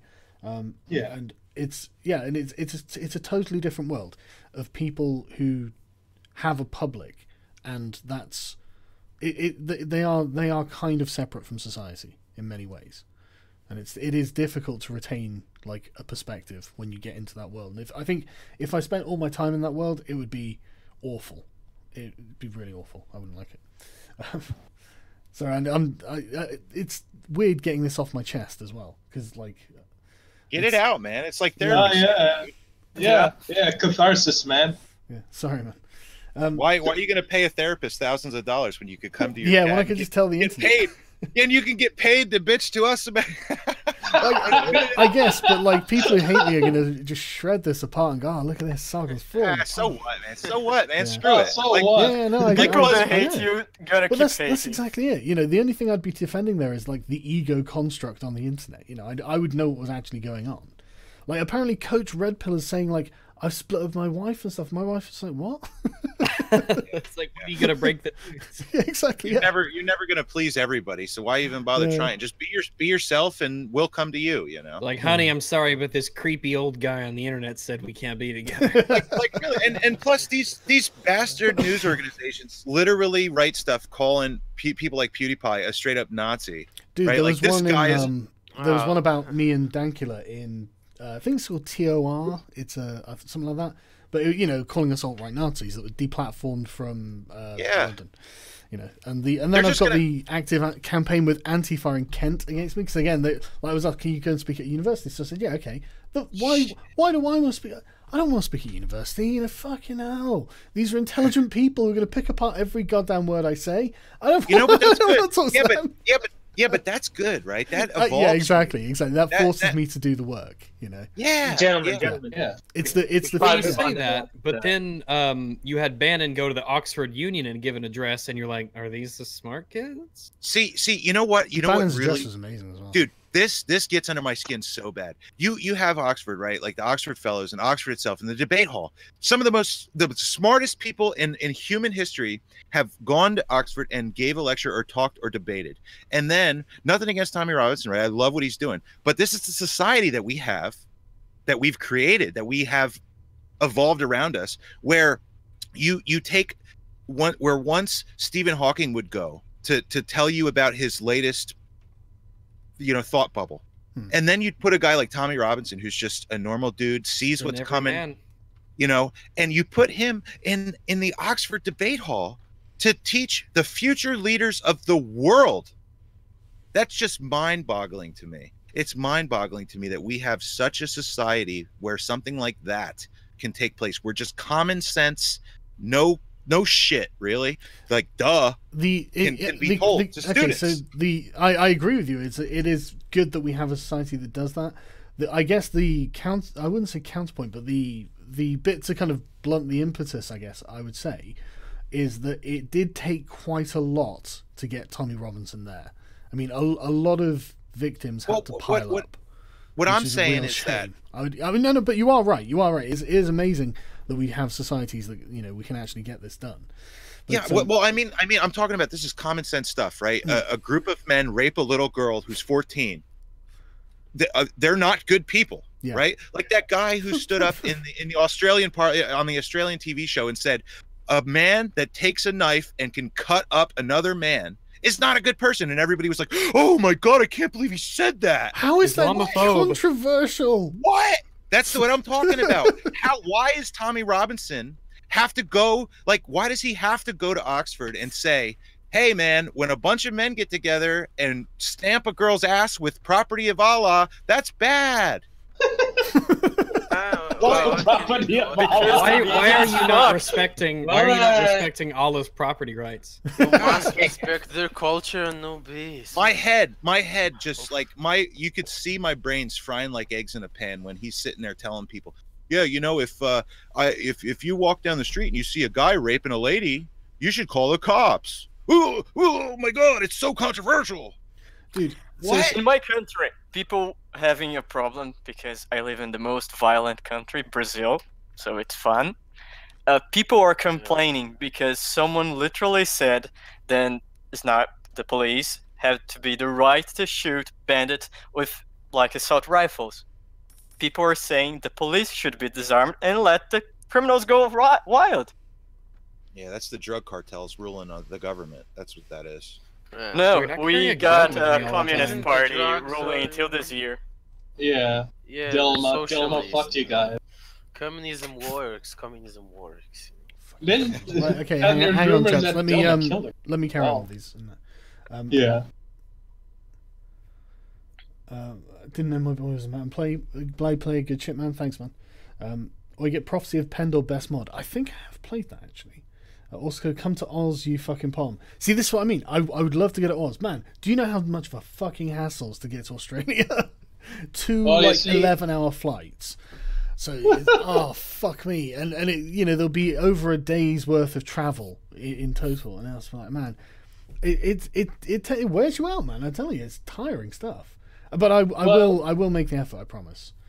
But Yeah, the British, when they build a prison, they know where to move the people. Way the fuck is yeah, it's sort of like a 3-month voyage. Like, it's to not get even a there. prison anymore, and no one wants to go there. Yeah, it's apparently it took like 3 months or something to get to Australia. It's like, holy shit, like just fucking kill me. I don't want to sit on a boat for 3 months. I'm curious Fucking if you were hell. being sent to Australia, if that counted as part of your sentence. Yeah, basically. Just the trip there. Don't allow bots, leftists, and trolls with no credit scores to mess with you, Nightman. Yeah, it's not messing with you. It's not. Nothing they do matters really. It's all eco stuff. What I mean is you start getting comfortable in the circles you're moving in. You start making friends with the other people around because a lot of them aren't bad people. Or obviously, you know, I'm not saying obviously they're not bad people. A lot of it's just people not knowing how they're acting, you know, and they're just responding to the stimulus that they have, and it's not their fault. But they find one another more relatable just because of the circumstance, and so they tend to, like, I can't even imagine why a celebrity would want a Twitter account. Like, holy fuck, what possible Yeah, like, good what's the could point? that do for you? It's not. I don't know. It's Why- not them why do you that have came up so with that idea. I don't think that's their idea. I think that's their publicist.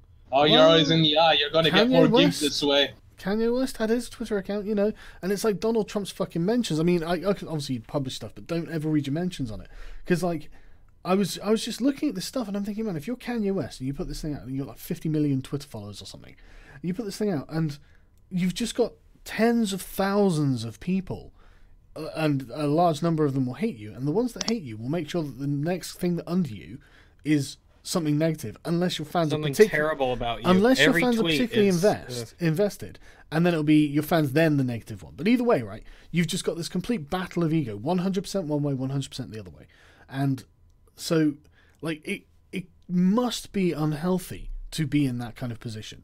You know, it must be. Well, isn't that the question of the lifelong human condition long struggle between good and evil? You got the devil sitting on one side and the angel sitting on the other, and they're both telling blah blah blah this side, blah blah blah that side, and they're fighting for you. I wouldn't say that. I would say just more like it's not about good or evil. It's about, Well, not that. That's just an example, but Yeah. relatively in your own personal life.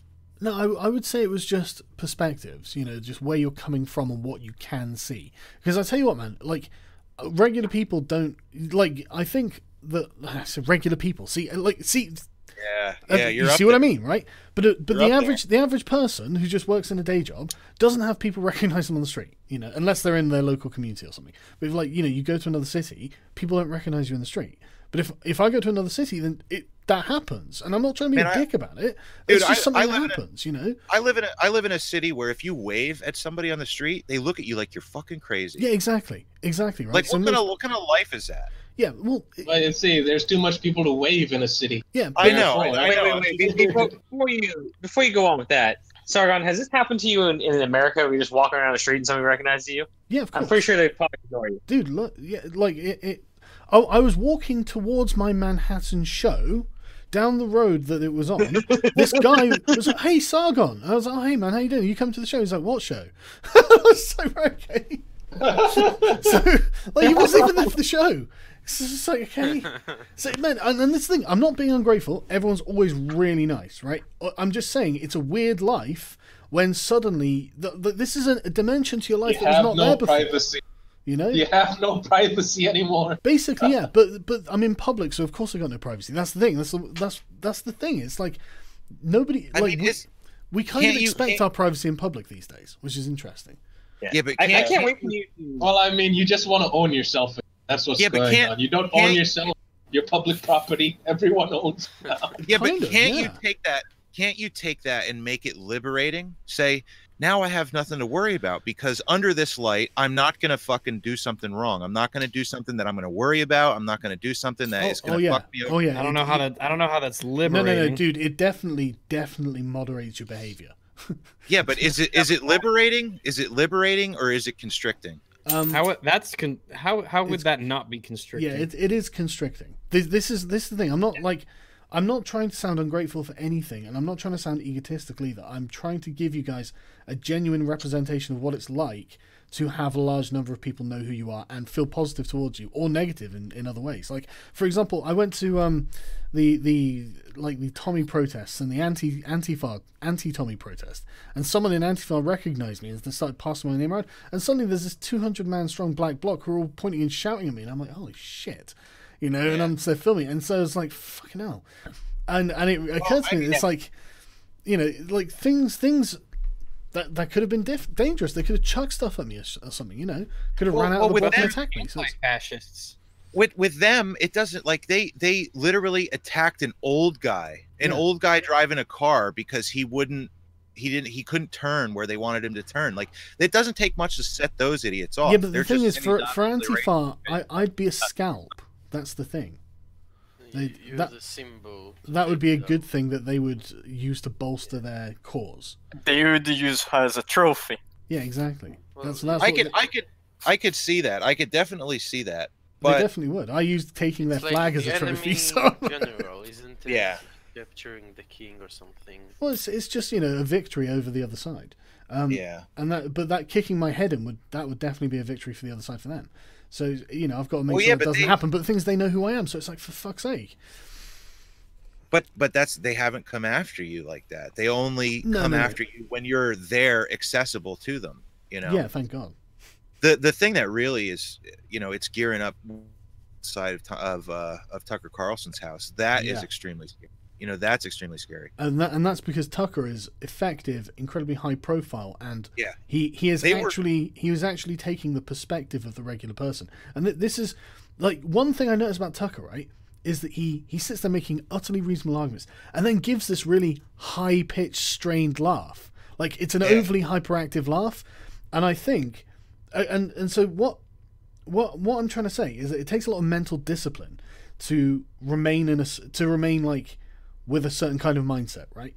And the kind of mindset that doesn't just disdainfully brush someone off in the street, right? That because you know, there I can see why, like, people are like, oh, that celebrity was an asshole, they just ignored me, or they, you know, whatever.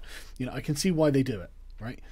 Yeah, because you're the 50th person that hour. Well, that's Exactly. Yeah. Exactly. And that's what I'm saying. That's what I'm saying about you, is that you have that ethical. You're still grounded. You're down to earth. You're just a dude, man. You're just a normal dude. That's what I'm trying to explain to everyone. You know. It's like, Yeah.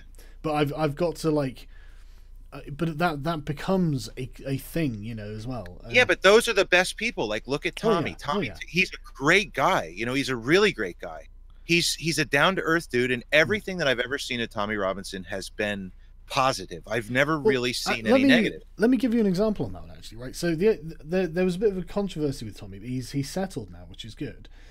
Between him and Lucy, who was his, I guess, like, on his team, some kind of manager or something. And it was because Tommy was, I mean, and he's in it. So he's in what I'm in, like 10 times worse, because when I say worse, more intensely is what I mean. Because of the nature of, and I think that Tommy's supporters feel like there's an existential threat hanging over them. I think they really think that this is life or death, and I think that's because of the damage that have been done to their communities and families, right? And so I don't blame them at all. But I'm not in that community. I'm in a different kind of community. But that's fine, and I'm totally sympathetic to their cause, obviously, and I support exactly. I support helping these people because they need help. Yeah, I'm equating you to him in a way that you started off as no, it's true. It's a similar thing. We're activists. We're activists for something, and we're his is against Islam, which is completely legitimate subject to be against, in my opinion, and mine's for free speech, which again, in his opinion, that's completely legitimate thing to be an activist for. So there's natural compatibility there. We've just got different interests. But yeah, the thing is with Tommy, because it's scarier, I think, being against Islam than it is being against Antifa. I think things are a lot more stressful. And he recently did a live stream on his Facebook where he was like, because he blamed Lucy in a moment of weakness for something she hadn't done, because he had people coming at him from all angles, and like the other day filmed him, man, there were 20,000 people out there, and I'm thinking, fuck, man, that is imagine. That is the intense. stress, the mental anguish and stress that puts on a person. That's just a normal, that he's only a couple of years into this. He's not groomed from childhood to be a childhood celebrity. He's been doing it for a while, but in recent years it's got really bad. And yeah, well, that's what I'm saying. The following got so big over the past 4 years or so, and now there's just millions of people that know who he is. Like a lot of people, a lot. I want to point out one thing with Tommy. The time he spent in prison has mentally affected him significantly. Oh, absolutely. So he looks like he will cave to pressure more so than he usually would before that. Well, I mean, I don't know about his, like, how it's affected him or anything, but the fact that he was on a live stream and there were like 70,000 people who watched this video, and he's there saying, no, I was wrong to blame Lucy, she had nothing to do with it, it was my fault, blah blah, she's done nothing wrong or something like that. That was that's heartening, and that must have been especially difficult. And this is what people forget with, like, everyone wants to be like, oh, well, why aren't you infallible? It's like, Jesus Christ, man, because like when you're one of the thousands of commenters sending the same comment, like, dude, like, be on the other end of that and tell me how infallible you'll be. I can totally understand why these people mess up. And well, that's the thing. That's the thing with the internet and anonymous culture, is that you as and put yourself in the shoes of just a random person leaving a comment.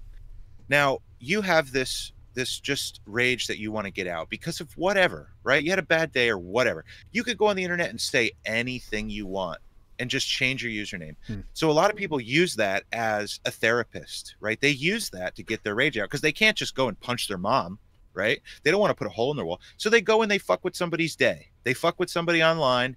They say a bunch of shit. That's anonymity brings that, but it's also a beautiful thing because it can be used for great justice. Honestly, Alex Jones impressions in Counter-Strike is the only thing keeping me insane right now. That's all I do is I just plug for InfoWarsStore.com, Super Blue Chloride Free 2.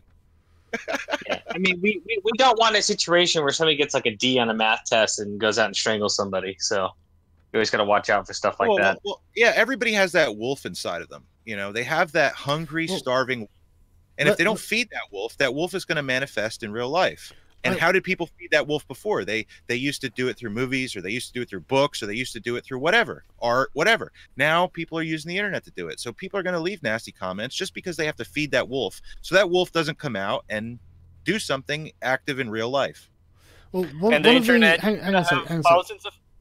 things about, like, the reason that the sort of, like, super celebrities are such dicks is it's genuinely, I think, the only way that you can get along in life.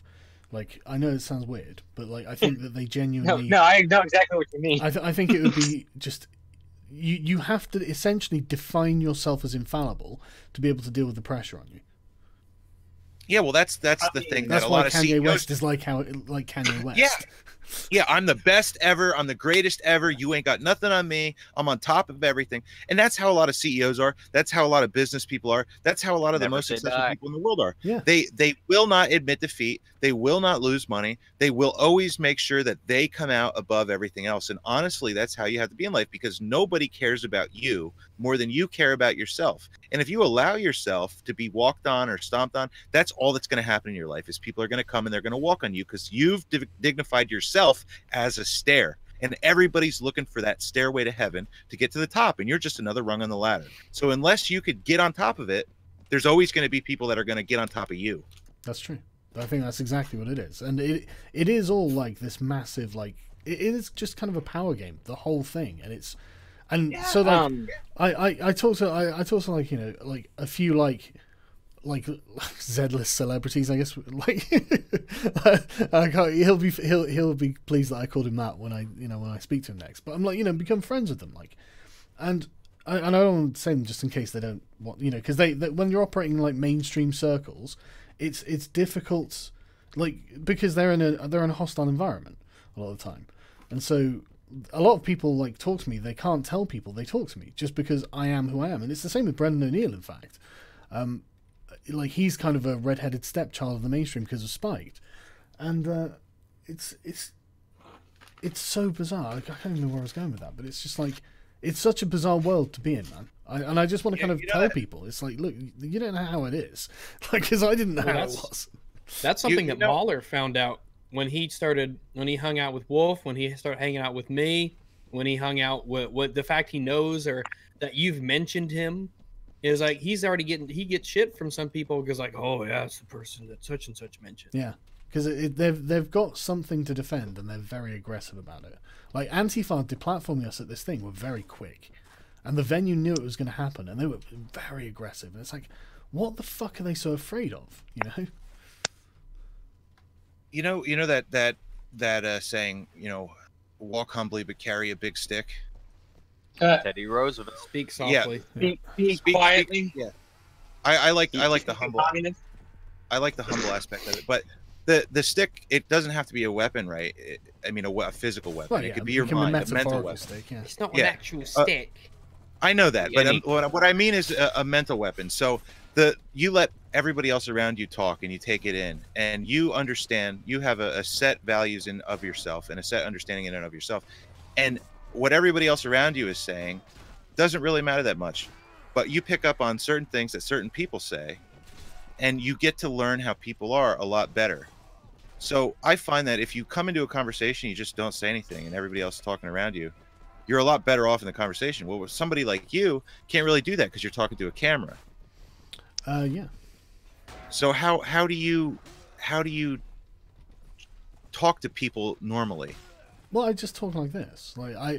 Okay. So one of the this is the thing, right? So I said a while ago, like, I spend a lot of my thought process, like, and it's weird because you think, what a stupid thing to say, but a lot of my thought process is generally like involved in keeping me grounded, right? And like so I've kind of developed a kind of personal interaction ethos.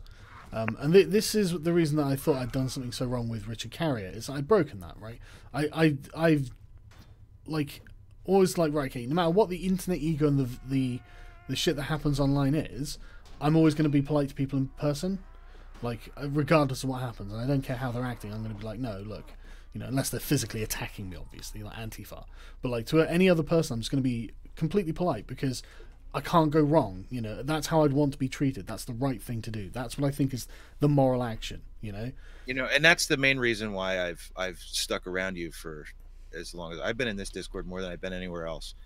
And that's the thing I like most about it, is because even though you have, you know, you don't have billions of people watching or millions or whatever, no. But you have enough people to change. If it was a normal person on a circumstance where they didn't have a moral value or a moral foundation, they would change, like Fortnite players or whatever, Twitch streamers and all that crap. It's just a bunch of bullshit. It's literally a bunch of crap. They say stupid shit. They're just hopped up on Monster, you know, spit and piss out their dick everywhere over nothing, and it's a bunch of nonsense. But with you, there's actually a moral foundation and moral guidelines, and you are grounded. You keep yourself grounded no matter what. If you fuck up, you admit you fucked up. A lot of people can't do that. Man, it's tough. Man, I tell you, it is fucking tough, right? When you're actually saying, like, yeah, I copped to this, I did this, right?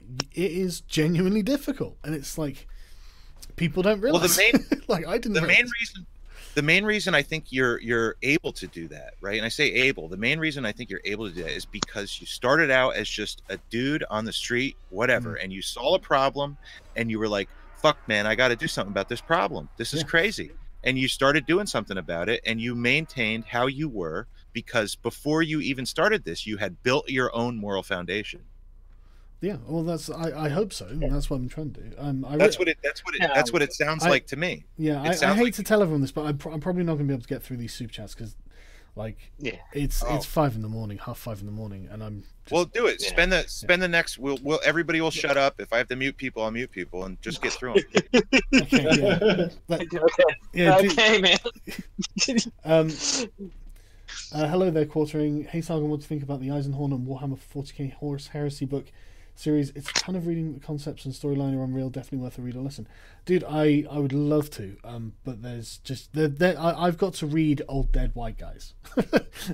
That's what I have to do all day, every day. That's Warhammer 40k is Old Dead White Guys. Yeah, I know. But, like, I've got to read stuff all day. I wish I could do that. It sounds really great. He's got to read Loki. Yeah, I have. I will have to reread him actually. Yeah, but yeah, I've just got to at some point. You know, it's been a couple of years probably now since I last read something of Locke. I just went through Descartes. I'd never read anything by Descartes, so I had to do it. Yeah. So Sargon Chap wants to know if you've been to Amsterdam and eaten shroom space cakes with good friends. Are we wrong? Yeah, you are wrong. I've never been to Amsterdam. It's always been on my list, but I've just never got around to it. Ever see cruising the English canal system is why I'd moved to England. If it wasn't such an authoritarian shithole, beautiful countryside. Yeah, the countryside is amazing. It's a truly gorgeous country. It's much more beautiful than California. Can't cuck the Tuck. No, Obi-Wan Kenobi, man, dude. Tucker Carlson's fucking awesome at the moment. He's honestly like. There are commentators. So this is why Alex Jones annoys me, right? Because I'd like Alex Jones to be more rational and less makey-uppy shit. Because Alex Jones knows a lot of shit, and it would be a good foil to the Young Turks because he's online, you know. But the closest we have really is kind of like Tucker Carlson. But he's amazing at the moment, I think, Tucker. I always see his segments going around on like Facebook and stuff, and they're just dead on. Sargon, how can I get in touch about how we help high school, college students prevent indoctrination and promote individual growth online? Email sargonovicad100@gmail.com. Celebs push merch. Yeah, I know, man. It's a lot of work to set up, and I can't be bothered to set it up. Really. Oh, dude, I'm trying to set up a Teespring now, and it's like, ages. Fuck, it's frustrating because you're like, how do I just do the things I want it to do? I just fucking put the doggo on shirts. I need to do this last t-shirt competition. I know I haven't done it, and I really need to do it, but I just can't find the time because I have to put aside like a day because you've got to like, there's no replicate, you know, easy replication. You've got to do it all by fucking hand, and it's like, oh god. No Twitter for a week, okay? Well, God damn it. Yeah. But right, okay, so yeah, one of the most memorable things about when I met you in New York is just how down to earth, humble, genuinely caring, engaged you were with everyone. Thanks, man. I really appreciate it. Like, and that's the thing. It's you've just got to remember that be decent to people, and they will be decent back. My favorite quote from New Vegas: "Too many people have opinions on things they know nothing about, and the ignorant, more ignorant they are, the more opinions they have." Yeah, that's Christ, that's like Mark Twain or something. Don't worry, Sargon, you're already a dick. So any change in yourself must be for the better, right? Yeah, exactly. I love Ralph to tweet out like that a meme of Anit Sarkeesian pointing to a thing saying Sargon is a garbage human, and Ralph going, he's right, she's right after all. And I'm thinking, holy shit. And I know what it is, right? No, I know what it is. It's because they're doing the battle of the ego construct, and I just step out of that all the time. It's like, hey, whatever, you be angry about stuff. So do I hear Jack tweet hate speech and call out? No, I didn't hear about Jack doing that. Tim Pool did a video on it. Right, okay, I'll have to check that out. I know what you're going through as far as being self-conscious about your job speaking. Don't waste much. Love you the way. Thanks, man. I really appreciate it. I really do. It's like, but the thing is, it's weird to hear it and to internalize it. And then when you start internalizing stuff like this, and if you do it on day after day, it becomes not healthy, probably. You know, that's the thing. And I want to maintain a healthy relationship with everyone. That's another thing. It's like, I don't know. And this is all new. And friends are cringe. Yeah. You know. But the problem with giving criticism, they can't hear you behind... the problem with giving Bethesda criticism, they can't hear you behind their piles of mass market normie money. they game the system. Yeah, I know the normies are really a problem for the gaming industry, to be honest. It was probably, in fact, it was better when it wasn't filled with normies and it was actually a hobbyist sort of thing. And I guess this is probably what the indie game scene has to become.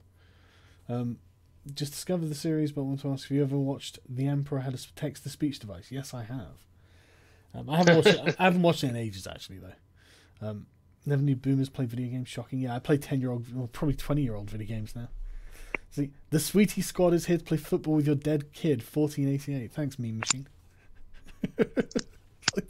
Classy. Yeah. Mary They finally found something they could beat. Yeah, but the thing is, it doesn't bother me. You know, I know who's sending it. You need a dedicated secretary to read super chats. Yeah, but imagine how much of an asshole you have to be to have a dedicated secretary to read super chats. Imagine how much of a dick. But you're employing people. You're creating a job market. Yeah, I know. You're boosting the economy. Yeah, but you would know. I could never do it. No fucking way. It would be so fucking if you ever did that. I would not. I would just be giving you shit the entire time. I'd kill myself. Jesus. Like, what have I become? I pay someone to read super chats. Fucking hell. That's like, who was the emperor that walked around and hired a guy to whisper in his ear, "You're only a man"? Yeah, it was Caesar's. In the Triumph, when they remember Caesar, you are mortal. Yeah, exactly. But the thing is, there's a reason that honestly, I'm telling you, it's something about human psychology, and there is definitely a reason that if you were a Roman emperor and you were parading in on a triumph, that you would want someone there saying, "Remember, you're just a mortal and not a god." You would want that because people are exalting you. You know. If you want that, Sargon, you can pay me. I can talk shit to you every week. Yeah, talk shit to me. I can do that. Dude, you can do it for free, sure. You fucking boomer, you suck. You don't even know. You can't even make the microphone work on streams. Oh, dude, I fucking... yeah. I gave him so much shit for that. I fucking got me on a live stream I was messaging so many people. Like I went right to Zulu. I was like, dude, does he know his mic is muted? Like, Skype him right now and see if he knows. Fucking idiot. The best thing was that like you were going to the page. Yeah. The page was scrolling, and it was like, what the fuck is he doing? Since I talked to Sargon on Skype, I can talk shit to him directly. It's like the best thing. Have you guys talked about space engineers? No, we haven't. I don't want to start. I'm sorry. From what I remember from Fallout 76 announcement E3, I think Todd actually said it was a basically an experimental title to break out of a rut. Not sure if that makes this better. Well, that actually makes that better for me. And like I was saying earlier, if it's essentially Bethesda saying here's a massive project to work on with mods, then great. I'm actually okay with that. But the modding power for the modders has got to be pretty fucking wide ranging. And like hosting your own servers that have mods on and stuff like this. Yeah, but you don't charge a full price game for an experimental title if he doesn't even think it's going to be good. Yeah, I agree. But that's the only way to save Fallout for me if the modding is exceptionally powerful. Right, okay, I think I'm back to the ones that were there. So after being honestly, right, the thing is, right, I think there'll be people like who are playing the game of ego who will think that what I've done is a terrible embarrassment to myself tonight as well. Like, tell people how like the world is perceived from like this side of the microphone. It's like I think they'll think that's gauche. They'll think that's like lowbrow, and I'll be shamed. As long as you don't tell people that you're better than them and then cover yourself in shit, I think you'll be fine. That's the thing, because that's exactly it. Because it's really interesting. Because Ralph, and I don't want to talk about Ralph too much, but like this was just fascinating to me. He actually did an "I'm better than you" on Twitter the other day, and I was just like, Ralph, what the fuck are you doing? Like, I'm really going, "I'm better than you." Like, is that the Ralph thing, right? I'm better than you. He pointed at the fucking Pakistani autistic kid that strangled his mother. Yeah. While not realizing that his own fucking like writer for his goddamn site killed his father. Yeah, exactly. And it's like, what? How does making jokes about that like constantly make you better than anyone? Why would you even want to say that you're better than someone else at this point? Well, it's like you're playing a losing game with that immediately, because you're like, well, you need to apologize to this Pakistani kid you've never talked to. Yeah, but well, not him probably, but like, yeah, but like, This the thing. It's like, why would you even feel the need to be like, I'm better than you? Like, what are you doing when you do that? Like, what you're saying that you're insecure about your position, aren't you? You know, you're saying you're weak. Yeah, I mean, that's unless they literally think that they're that kid in school that's better than everybody. You know, everybody knows one of those. But most of the time, that's what they are. They're very shallow and shy about what they're doing, and that's how they assert their dominance. Yeah, it's just a clash of egos. Yeah, well, rather than proving it, rather than actually proving it by doing something physical or saying something that's smarter or better than anybody else has ever said, they would rather just say they're better than you and hope that their following believes it. Dude, that was I watched Jim do that on Twitter the other day, right? He decided for some reason to read about South Africa, and then he goes on Twitter and goes, "Oh, I can't believe they want to appropriate this property." It's like, Jim, they're fucking communists. They're literally fucking communists, Jim. If you know, it's funny. I'm watching your chat, and people in your chat think that I'm Jim. You do have that. Your voice inflection sometimes carries over to that. I'll blame it on the microphone. Yeah, but right. Anyway, I'm gonna have to go to bed now because it's quite late. I couldn't sleep earlier and now I'm knackered. But like I was saying, there are going to be people who found this stream strange, and I'm sorry. What is this? Your first ever actual Ecclesia stream? No. I did one a while ago, but I'll do more like this. So we're just like chatting, shooting the shit and stuff like that, Because honestly, this has been a really nice and therapeutic session, and thank you for all the kind words, everyone. I really appreciate it because I get a lot of people telling me a lot of unkind things every day. So I guess, well, dude, and the thing is, I make sure I don't indulge in this kind of stuff. My dad hates the fact that people say nice things to me. I'm like, yeah, I know. I say thank you, obviously, but I've got to basically pretend I didn't hear it in a way, because otherwise it affects you, and then you only really listen to the negative stuff, and then you got to blood right. Okay, I've got to make sure I kind of imagine that I don't hear that too, because otherwise that would affect me. And so, well, see, that's the thing. That's the thing about man. That's the thing about this community, though. It's like, I'll sit here, and that's why I've stuck around so long with everything and devote my time to helping you here and so on. But when you're wrong, we're not shy about telling you that you're fucking doing something stupid. You know, absolutely. We don't sit there and suck ass all day long. If you're making a choice or doing something that we think, and we're not better than you, we don't know how to run your life, but this is our opinion, and we think that you've done something stupid. And I see it a lot in chat that people tell you, dude, you're fucking stupid for doing that, stupid for going on that. And nobody knows the backstory, or nobody knows anything. Nobody, obviously you said that there's DMs back and forth and this. Nobody knows any of that backstory, but yet we see that you're doing something we don't like, and we tell you. And this community is very open about that. Oh yeah, I mean, ask Scrump and Jeremy whether they chewed me out for just having these arguments with Jim and Ralph on Twitter, right? Because there were people who are like regular subscribers who are like, dude, what are you doing? This is disgusting. Like, not disgusting, but like, this is pathetic. And it's like, yeah, but the thing is, look at how Jim and Ralph are acting, right?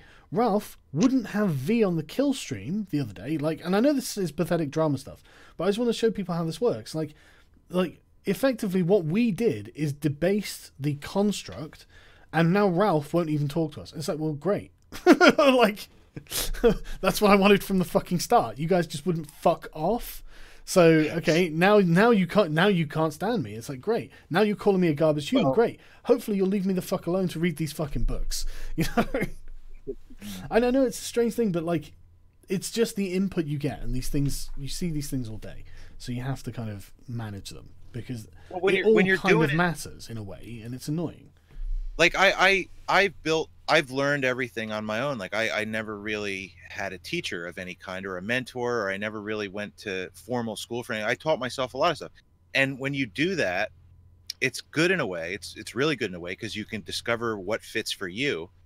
But when you're building it, when you're building Sargon, when Carl is building Sargon the way that he sees Sargon. No one else sees Sargon the way Carl does, and that is the key. But that's the thing. I'm not trying to build the construct itself, right? That's the thing. It's because people say, so are you not your persona? It's like, no, whatever I do is a facet of what I am. It's not like something I worded concocted, it. you know? I worded it a little. It's like a Van Gogh painting, right? Van Gogh's sitting there painting. He's building the painting. It's him in his painting. It's just an outlet. Sargon is It's your just outlet. the bits that people get to see, I suppose, is what you mean. Yeah. There's a good saying that a man is an accumulation of his achievements, and I think that's what Sargon wants to be. Well, I guess. I mean, I don't.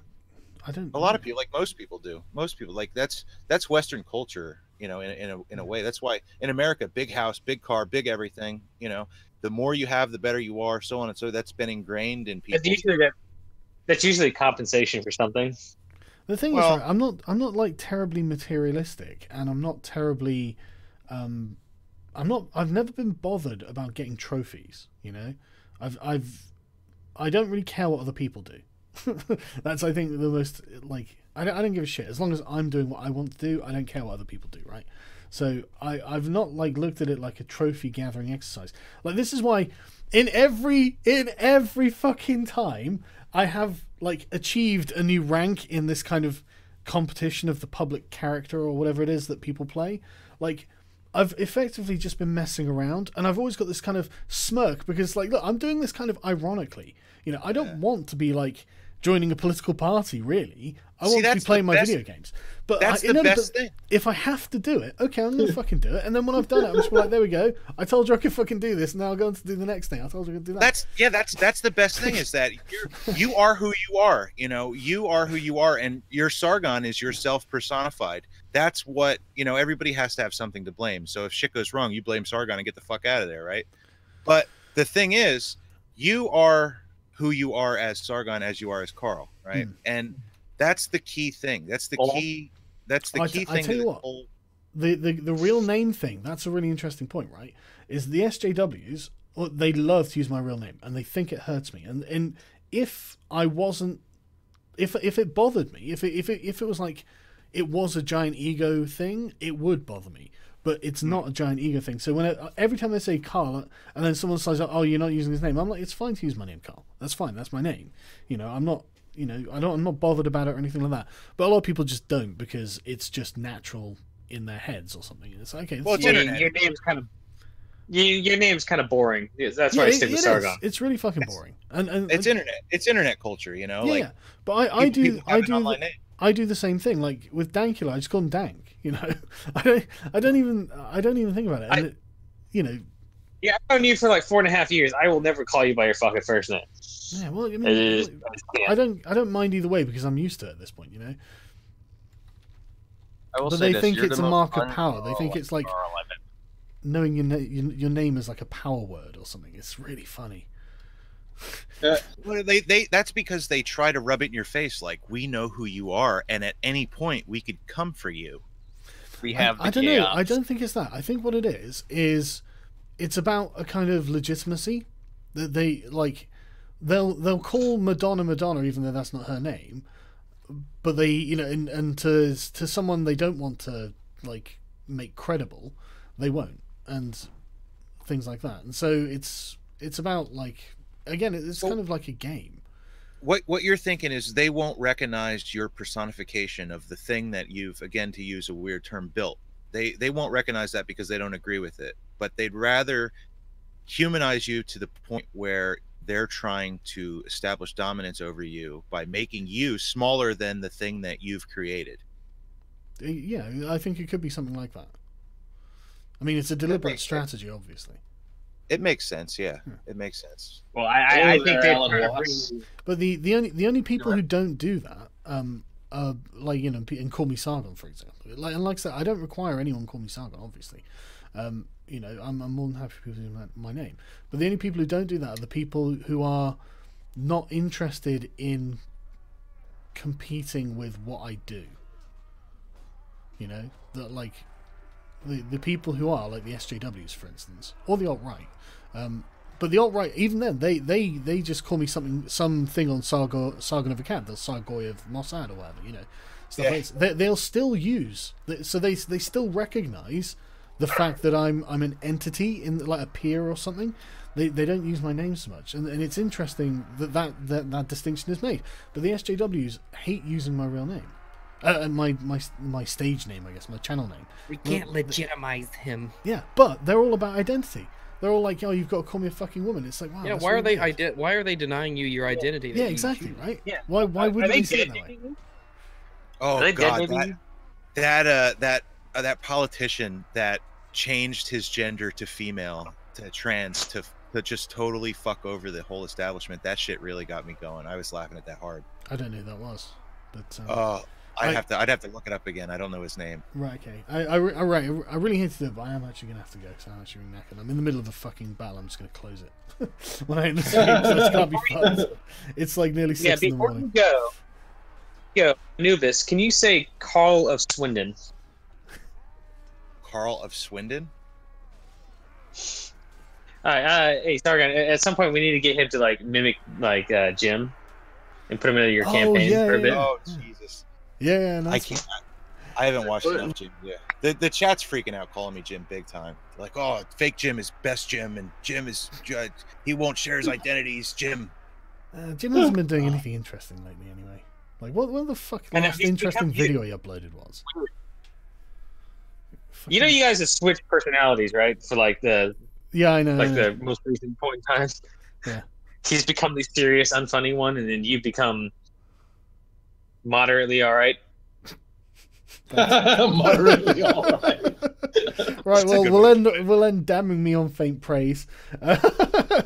So thanks everyone for hanging out. It's been good fun. I couldn't I was trying to get my sleep pattern back in order, but obviously that's not happened.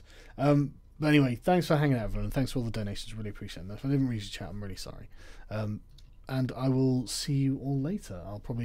It'll be tomorrow night with D&D. So and Rags will be there as well as a new player. Be interesting. Basically, I'm gonna make him the bitch boy of the of the tribe. You're a kick boy. Yeah, I'm so sorry, Rags, but you've earned this. No, 7 level 6 encounters coming up. I'm joking. You could be part of the crew or whatever, man. Did you think of something for that, by the way, a backstory? I'll have stuff finished by tonight. Yeah, I just need to have somebody essentially ensure that I make the character and put all the stuff on the sheets the right way. Yeah, well, we can go through that tomorrow. Like, I'll set your character sheet up with you, and we'll get you shopping. Shopping, but we'll do it before the stream, man. We'll do it before the stream during the day. Get us some enchanted weaponry too. The blessed swords. I don't know. No one else has got anything magical. Anyway, I'm gonna stop waffling. Right. Thanks for hanging out, guys. It's been really fun. All right. Speak to you later.